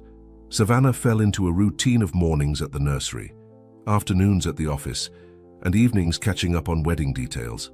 She spoke to Elijah daily, offering support and updates, assuring him that everything was fine. But the truth was, she missed him terribly. The farmhouse felt too quiet, too large without his presence. She found herself sleeping on his side of the bed, her face buried in his pillow to catch the fading scent of him. Then, on a rainy Tuesday morning, Savannah received an unexpected visitor at the nursery. Douglas Whitfield stood in the entrance of the shop, impeccably dressed as always, his expression unreadable.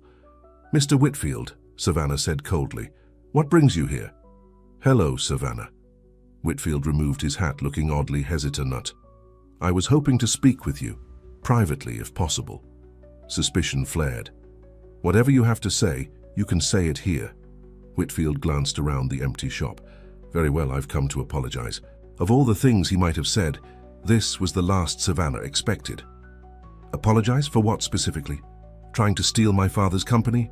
Blocking the Riverside project? Or just generally being terrible to Elijah and me? "All of it," Whitfield D. said simply. "I behaved badly. Let old prejudices and wounded pride drive my actions. It was unworthy." Savannah studied his face, looking for signs of deception.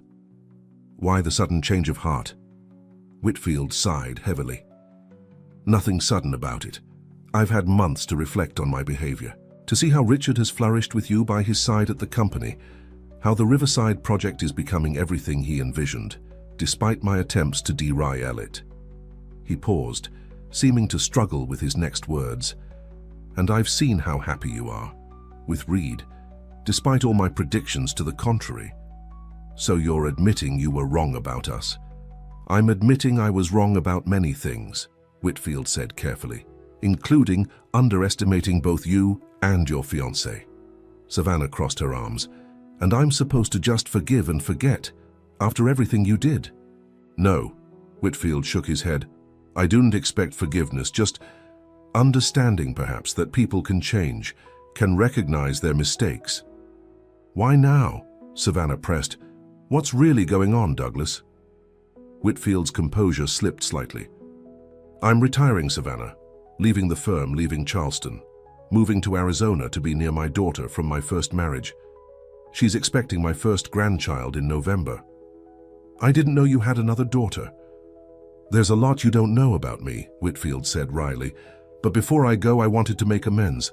With you, with Richard, even with Reed, though I understand he's away at the moment." Savannah wasn't ready to fully trust Whitfield's change of heart, but she sensed genuine regret in his manner. "I appreciate you coming to say this," she said finally, "and I wish you well in Arizona." "Thank you." Whitfield seemed relieved by her response. "There's one more thing. A wedding gift of sorts." He reached into his coat and pulled out an envelope. "This belongs to your father, to the company. I should have handed it over months ago." Savannah took the envelope cautiously. "What is it?" "The original land survey for the Riverside property. It includes notes about the watershed that aren't in the copies, information that could save Richard considerable money on the water management systems." Savannah raised an eyebrow. "And you're just giving this to us? Out of the goodness of your heart?" "Consider it part of my amends," Whitfield said. "And perhaps a wedding gift, for you and Reed." After Whitfield left, Savannah opened the envelope and scanned the documents inside. They appeared to be exactly what he'd claimed, detailed land surveys with handwritten notes about natural drainage patterns that could indeed save the project significant costs if incorporated into the design. She called her father immediately to tell him about Whitfield's visit and the documents. "Do you think he's sincere?" she asked after explaining everything. Richard was silent for a moment. "Douglas has always been complex, prideful certainly, capable of pettiness, but also capable of honor in his way." "So you believe him? About retiring, about wanting to make amends?" "I believe he means it today," Richard said carefully. "Whether that lasts, time will tell, but the documents are valuable regardless of his motives." That evening, Savannah called Elijah to share the strange encounter. "Whitfield apologized?" Elijah sounded as shocked as she had been. "And gave you valuable documents for the Riverside project?" "I know. I can hardly believe it myself." Savannah curled up in their bed, phone pressed to her ear. "Daddy thinks he might actually be sincere." "People can change," Elijah said thoughtfully. "Not ever. Not always. But sometimes a person gets a wake-up call, sees their life from a different perspective." "Like your uncle's stroke," Savannah suggested. "Exactly. or your father's heart attack." Elijah paused. "Speaking of which, how is he?" "Good," Savannah assured him, "working too hard as usual, but taking his medication and keeping his follow-up appointments. How's your uncle?" "Better," Elijah said, his voice brightening. "The doctors are actually optimistic now. He's regained some movement on his right side and his speech is improving." "That's wonderful news." "It is, and I have more good news. I'm coming home tomorrow." Savannah sat up straight. "Really? Oh, Elijah, I've missed you so much." "I've missed you too, more than I can say." His voice grew tender. "The nursery?" "Thriving. Tamika has been amazing, and the fall plants are already selling well." "And the wedding plans?" "On track.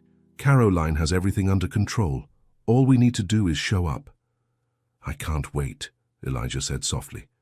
6 more weeks, and you'll be my wife." 6 weeks, Savannah echoed, her heart full.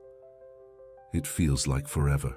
"After everything we've been through to get here, 6 weeks is nothing," Elijah assured her. "We've got the rest of our lives ahead of us." The following evening, Savannah waited anxiously on the porch of the farmhouse for Elijah's truck to appear on the long driveway. When she finally spotted the familiar vehicle, she ran down the steps, unable to contain her excitement. Elijah had barely stepped out of the truck before she threw herself into his arms, nearly knocking him over with the force of her embrace.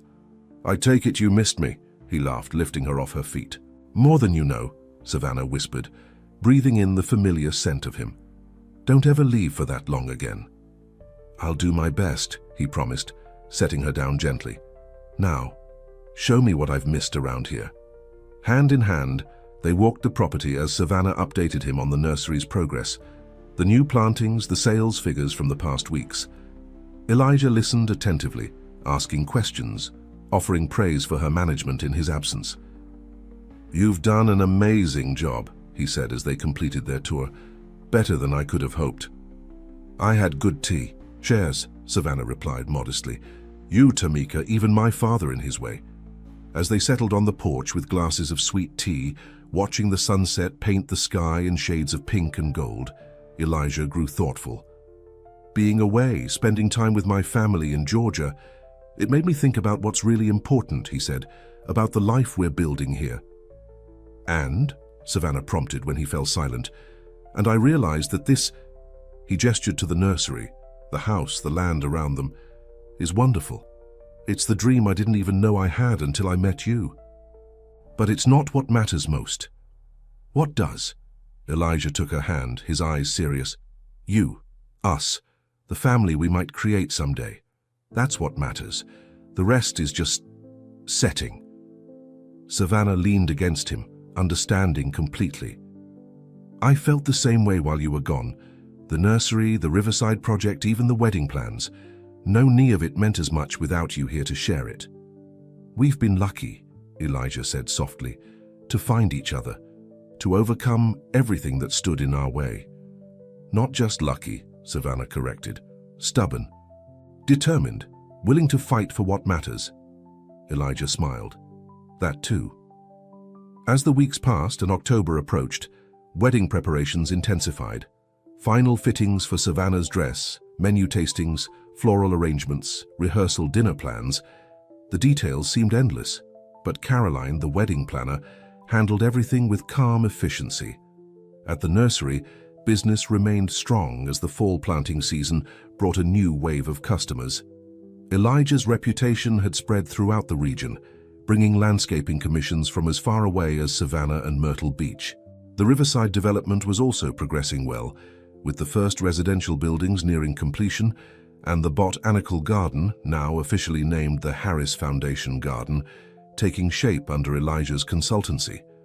1 week before the wedding, Savannah's bridal shower was held at Madison's parents' estate. It was an elegant affair, with 30 of Charleston's most prominent women in attendance. To Savannah's surprise, she found herself genuinely enjoying the traditional celebration, touched by the good wishes of friends and family. "Your mother would be so proud of you," Mrs. Porter told her privately as the party wound down. "Not just for marrying a good man, but for becoming the woman you are now, strong, kind, your own person." Tears pricked at Savannah's eyes. "Do you really think so?" "I know so," Mrs. Porter said firmly. "I knew her better than most, remember, and she would have loved Elijah too, not despite where he came from, but because of it, because of who he is." The day before the wedding, Elijah's mother arrived from Georgia, along with his 2 brothers and their families. Grace Reed embraced Savannah like a daughter, her warm acceptance a balm to any lingering doubts. "You're the best thing that ever happened to my son," Grace told her, as they sat together on the terrace at Bellamont, watching the final preparations in the garden. "I knew it the moment I met you at Christmas." "He's the best thing that ever happened to me," Savannah replied sincerely. Grace patted her hand. "That's how it should be. Both of you feeling lucky, both of you right." The rehearsal dinner that evening was held at Charleston's finest restaurant, with Richard hosting both families and the wedding party. In a touching gesture, he had arranged for a special toast to be given by Miguel, Elijah's assistant gardener, who was now head gardener at Belmont Estate. "When Mr. Reed first came to Belmont, he taught me to see gardens differently," Miguel said, his voice soft but steady. "Not just as plants and dirt, but as living art, as stories we tell with leaves and flowers." He raised his glass. "To Mr. Reed and Miss Savannah, may your life together be as beautiful as the gardens you create." Later, as tradition dictated, Savannah spent her last night as a single woman at Bellamont Estate, while Elijah returned to the farmhouse. It felt strange to be in her old bedroom, surrounded by childhood memories on the eve of such a momentous change. Unable to sleep, she slipped downstairs and out to the garden, drawn to the spot where everything had begun. The rose garden where she had first spoken to Elijah, dismissing him as the help. The night was cool but not cold, the garden silvered by moonlight. Savannah sat on the bench beneath the magnolia tree, now tall and strong, a symbol of how their love had grown from the most unlikely beginning. "Couldn't sleep," came her father's voice from the darkness. Savannah turned to see Richard approaching, wrapped in his robe. "Too excited, I guess." He sat beside her on the bench. "Your mother couldn't sleep the night before our wedding either. I found her right here, in this same spot." "Really?" Savannah had never heard this story. Richard nodded, his eyes distant with memory. "She said she needed to feel close to nature, to something real and true, before all the pageantry of the wedding." "That sounds like her," Savannah said softly. "From what I remember." "You're like her in many ways," Richard said. "Stubborn, passionate, clear-eyed about what matters." He turned to face his daughter. "She would have approved of Reed, you know, despite what I may have implied earlier." "Why do you say that?" "Because your mother never cared about social status or bank accounts. She cared about character, about how people treated others, especially those they had power over." Richard smiled faintly. "And Reed has shown his character in 100 ways since he came here." Savannah leaned her head against her father's shoulder, overcome with emotion. "Thank you, Daddy, for saying that, for everything." They sat in comfortable silence for a while, father and daughter, sharing this last quiet moment before the day that would change their family forever. "I should try to sleep," Savannah said finally. "Big day tomorrow." Richard nodded. "Yes, you should."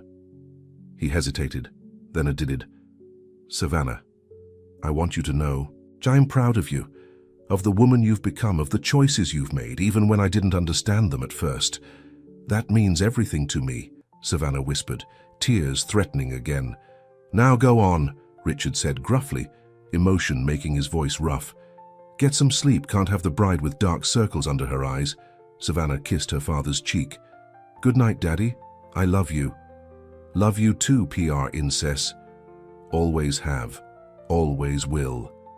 The morning of October 15th dawned clear and perfect, as if even the weather had conspired to bless this day. Savannah woke to the sounds of activity in the house below. Caterers arriving, florists setting up, Madison's familiar laugh drifting up the stairs. She lay in bed for a moment, savoring the quiet before the whirlwind.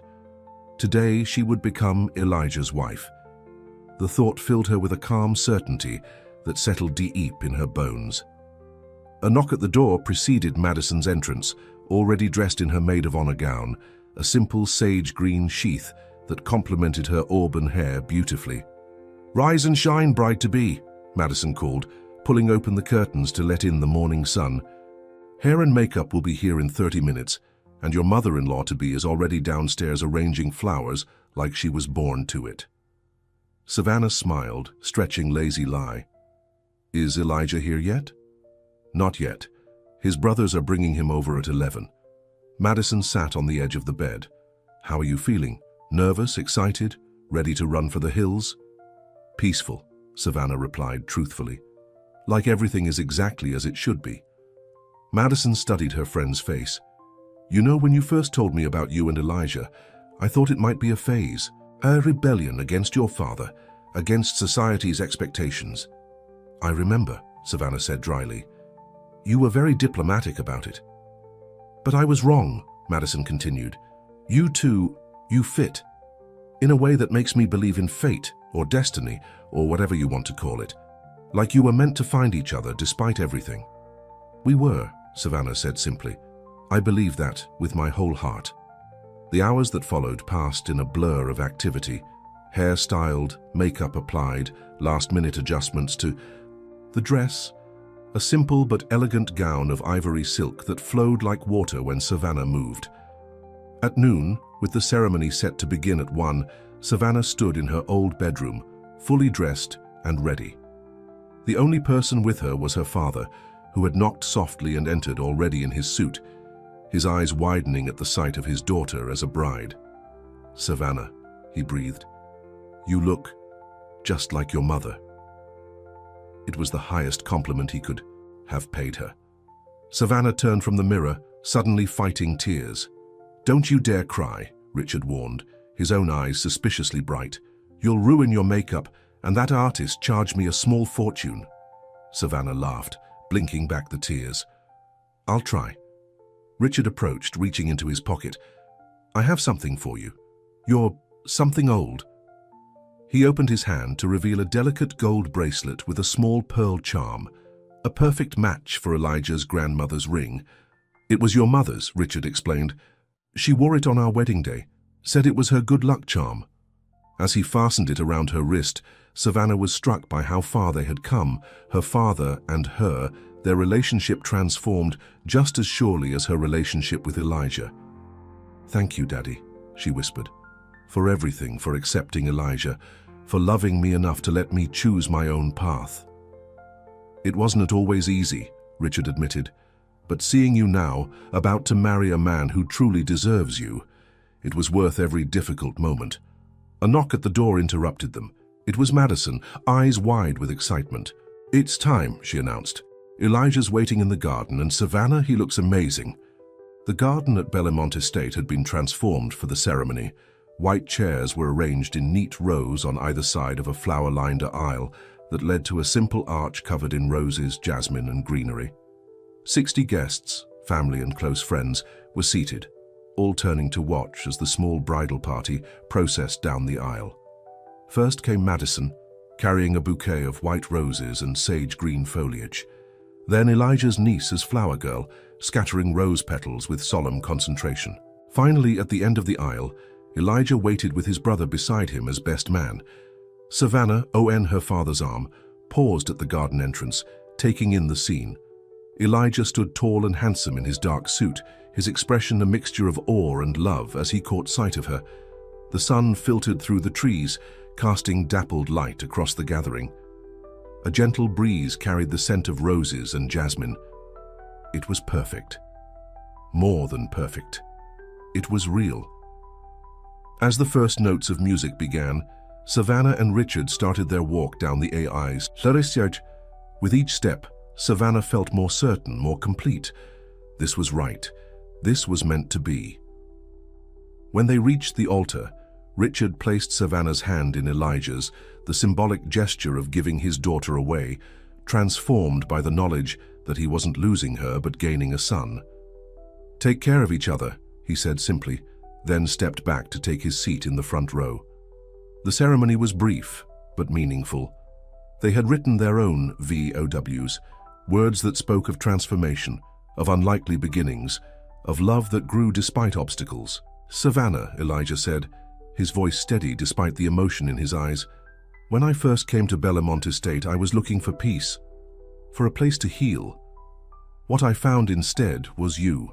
Challenging, unexpected, extraordinary you. You taught me that second chances aren't just about starting over. They're about becoming more fully who we were meant to be. I promise to love you through every season, to nurture our life together as carefully as any garden, to see beauty in the changes time brings us." Savannah, holding his hands tightly, spoke her own vows through tears of joy.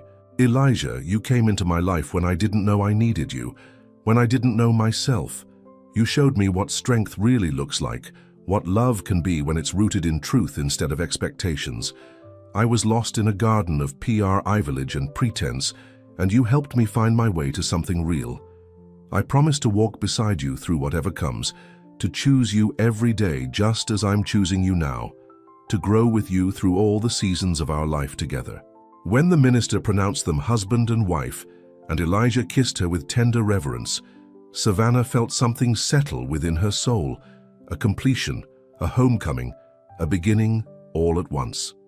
The reception that followed was everything they had hoped for, joyful, intimate, filled with laughter and love. Tables were set up on the terrace, draped in white linen and decorated with arrangements of flowers from Elijah's nursery. Lights twinkled in the trees as dusk fell, creating a magical atmosphere. During dinner, Madison rose to offer the first toast. "To the unlikely couple who proved us all wrong," she began, raising her glass. "Savannah, my oldest friend, who found courage I never knew she had, and Elijah, who saw beneath the surface to the woman she could become. May your life together be as beautiful as the gardens you both tend with such care." Elijah's brother James spoke next, sharing stories of Elijah's childhood determination, his service to his country, his quiet strength in the face of challenges. "My brother has always done things his own way," James concluded, "including falling in love with the boss's door." "Katir." Laughter rippled through the gathering, "but he's never made a better decision. Savannah, welcome to our family. We're blessed to have you." After dinner came the traditional first dance. Savannah and Elijah moved together beneath the stars, her head resting on his shoulder, his arms holding her close. "Mrs. Reed," he whispered in her ear, "has a nice ring to it." "Mrs. Bellamont Reed," she corrected with a smile, "but you can call me Savannah." "How about love of my life," Elijah suggested, "or the most beautiful bride in the world." "Now you're just showing off," Savannah laughed, "but don't stop." As the evening progressed and guests began to depart, Richard approached the newlyweds with one final surprise. "Your honeymoon," he announced, handing Elijah an envelope. 2 weeks in Italy. The villa is a personal favorite, private, peaceful, with gardens that even Reed will appreciate." "Daddy," Savannah gasped, "that's too generous." "Nonsense," Richard waved away her objection. "Consider it my investment in your future together. Besides, the nursery is in good hands with Tamika, and the Riverside project can spare you for a few weeks." Elijah, clearly moved by the gesture, shook Richard's hand. "Thank you, sir, this means a lot." "Thank me by taking care of my daughter," Richard replied, "and by calling me Richard instead of Sir from now on. We're family now." The last guests departed as midnight approached, leaving just the newlyweds and immediate family. Savannah and Elijah, scheduled to leave for their honeymoon the following afternoon, said their goodbyes and prepared to depart for the farmhouse, their home. As they drove away from Belmont Estate, Savannah looked back at the house where she had grown up, at the garden where she had first met Elijah, at the family gathered on the terrace waving goodbye. "Happy?" Elijah asked, reaching for her hand across the console. "Completely," Savannah replied. "You?" "More than I ever thought possible." He squeezed her hand. "And this is just the beginning." As they turned onto the road that would take them home, Savannah reflected on the journey that had brought them to this moment. From that first meeting in the garden, when she had dismissed him as the help, and he had seen through her facade to the woman beneath. Through her father's heart attack, their growing friendship, the challenges from Whitfield and society, to this, married, building a life together, stronger for everything they had overcome. It hadn't been easy, but the most valuable things in life rarely were. At the farmhouse, Elijah surprised her by carrying her across the threshold in the traditional manner, both of them laughing as he nearly tripped over their cat, who had been left in the care of a neighbor during the wedding. Inside, their home welcomed them with familiar comfort, photos of both families on the walls, books they both loved on the shelves, the quilt Grace had made for them draped over the sofa. Later, as they lay together in the quiet darkness of their bedroom, Savannah traced the lines of Elijah's face with gentle fingers. "Thank you," she whispered. "For what?" "For seeing me. The real me. Even when I was too blind to see myself." Elijah caught her hand, pressing a kiss to her palm. "I've always seen you, Savannah. From that very first day when you were trying so hard to be someone you weren't. I saw the woman you could be, the woman you are now." "And I saw you," Savannah replied softly. "Not just the gardener, not just the help, but a man of strength and dignity, a man worth changing for." Outside their window, the autumn moon illuminated the nursery fields and green houses, the land they had transformed together, just as they had transformed each other. In the morning, they would wake as husband and wife, ready to continue the journey they had begun beneath the garden gate. 2 years later, on a warm spring afternoon, Savannah sat on a blanket spread beneath the magnolia tree in their backyard. Beside her, Elijah knelt in the soil, teaching their 1-year-old daughter, Elizabeth Grace Reed, how to plant a flower. "Gentle, Lizzie," he said, guiding her tiny hands. "Like this." The little girl, with Savannah's blonde curls and Elijah's warm brown eyes, patted the soil with serious concentration, then looked up at her father for approval. "Perfect," Elijah praised. "You're a natural gardener, just like your daddy." "And stubborn like her mama," Savannah added with a laugh, as Lizzie immediately reached for another flower, determined to continue. The nursery had flourished beyond their expectations, expanding to include a small cafe and education center, where Elijah taught gardening classes. Reed Nursery and Gardens had become a destination for gardeners throughout the Southeast, known for its focus on native plants and sustainable practices. Savannah now ran the Bellamont Company alongside her father, who had scaled back his hours, but remained actively involved. The Riverside development had been completed the previous year, to great acclaim, with the Heiress Foundation Garden becoming a centerpiece of Charleston's revitalized riverfront. Their life together wasn't perfect. There were still occasional raised eyebrows at social events, still moments when Elijah felt out of place in Savannah's world, or she in his. But those moments were far outweighed by the joy they found in each other, in their daughter, in the life they had built together. As the sun began to set, casting long shadows across their property, Elijah gathered Lizzie into his arms and joined Savannah on the blanket. "I was thinking," he said, settling the sleepy toddler between them, "about how far we've come. How much has changed since that first day in the garden." "Everything has changed," Savannah agreed, smoothing her daughter's curls. "And yet, the most important things have stayed the same." "Which are?" "The way you look at me," Savannah said softly. "Like I'm the most precious thing you've ever seen. The way I feel when I'm with you, safe, known, loved for exactly who I am." "That will never change," Elijah promised. "Not in 50 years, not in 100. As twilight deepened around them, Savannah leaned against her husband's shoulder, their sleeping daughter cradled between them. The journey that had begun beneath the garden gate had led them here, to family, to purpose, to a love that had transformed not just in their lives but the lives of those around them. Richard, who had learned to see beyond class and color to the character of a man. Madison, who had found the courage to follow her own heart after witnessing Savannah's journey. The community, which had benefited from the gardens, the development, the subtle but significant shifts in what was accepted and celebrated. But most of all, Savannah herself had been transformed. From a privileged princess who dism-iced those she considered beneath her, to a woman of substance and compassion.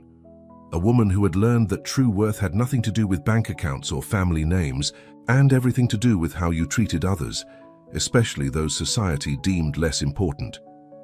"I love you, Elijah Reed," Savannah whispered as the first stars appeared above them. "Today, tomorrow, always."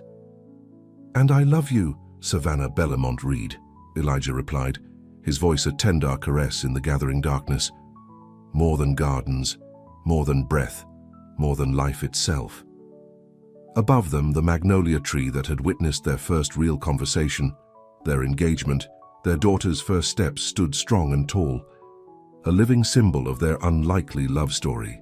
And all around them, the garden that Elijah had created and Savannah had come to cherish continued its eternal cycle of growth, renewal, and transformation, just as Tehei had been transformed beneath the garden gate. The end. Beneath the Garden Gate. Part 4. Spring came to Charleston in a riot of color and fragrance.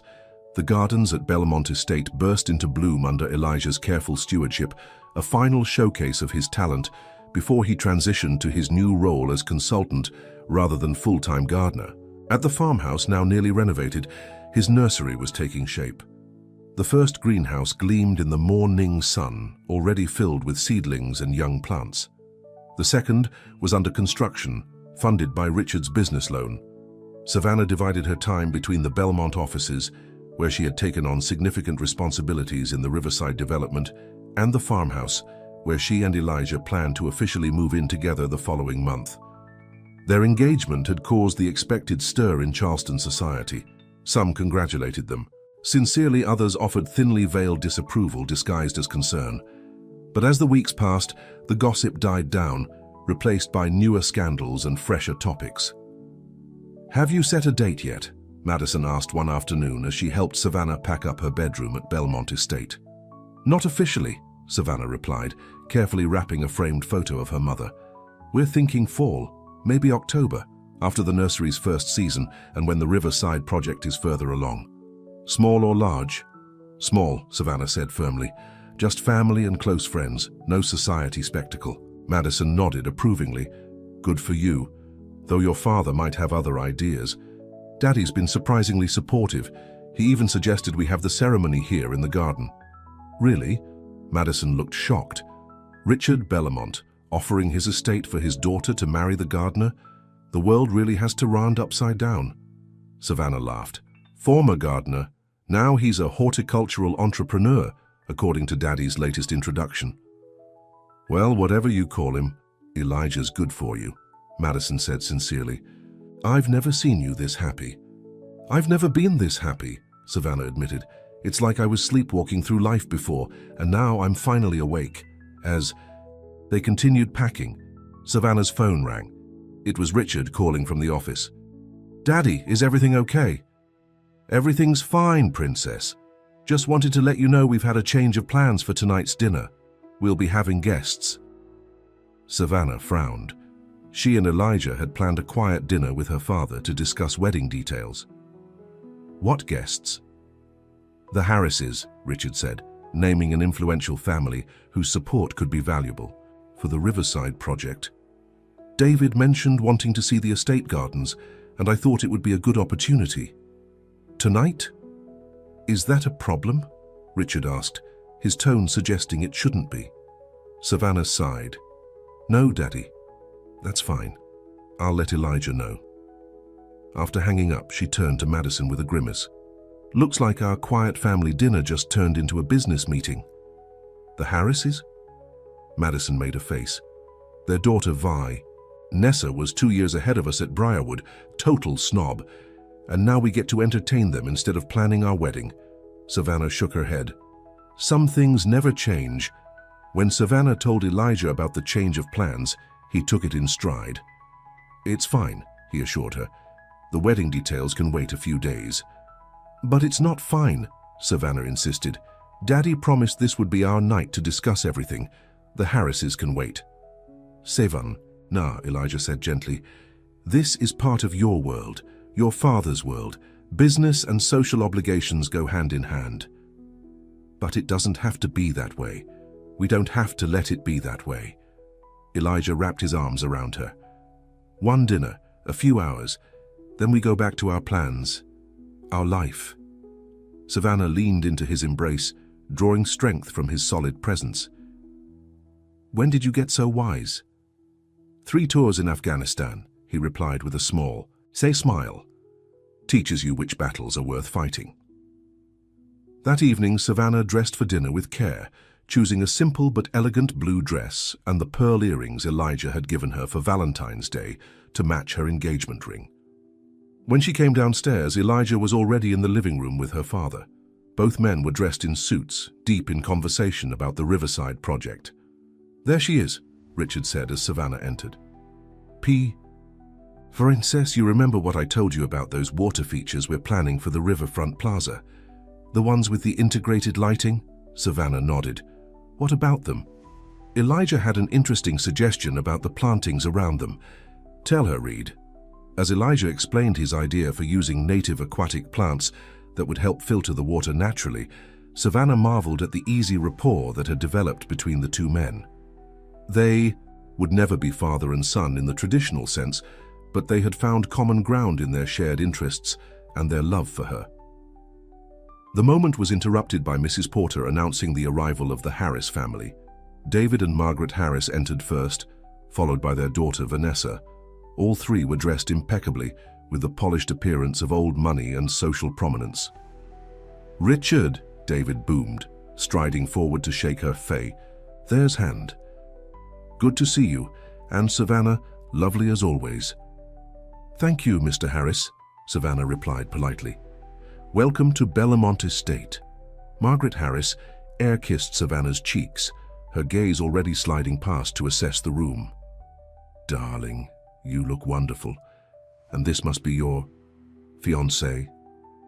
She said the word with just enough hesitation to make her disapproval clear. "Yes," Savannah said firmly. "This is Elijah Reed. Elijah, the Harrises. Davy, Dee, Margaret and their daughter Vanessa." Elijah stepped forward with the quiet confidence that Savannah had come to cherish. "A pleasure to meet you all." David Heiress shook Elijah's hand with obvious curiosity. "Reed, eh? Richard tells me you're starting a nursery business. Quite the career change from the military, I understand." "Yes, sir," Elijah replied, "though there are similarities. Both require discipline, planning, and respect for forces beyond your control." David seemed impressed by the answer.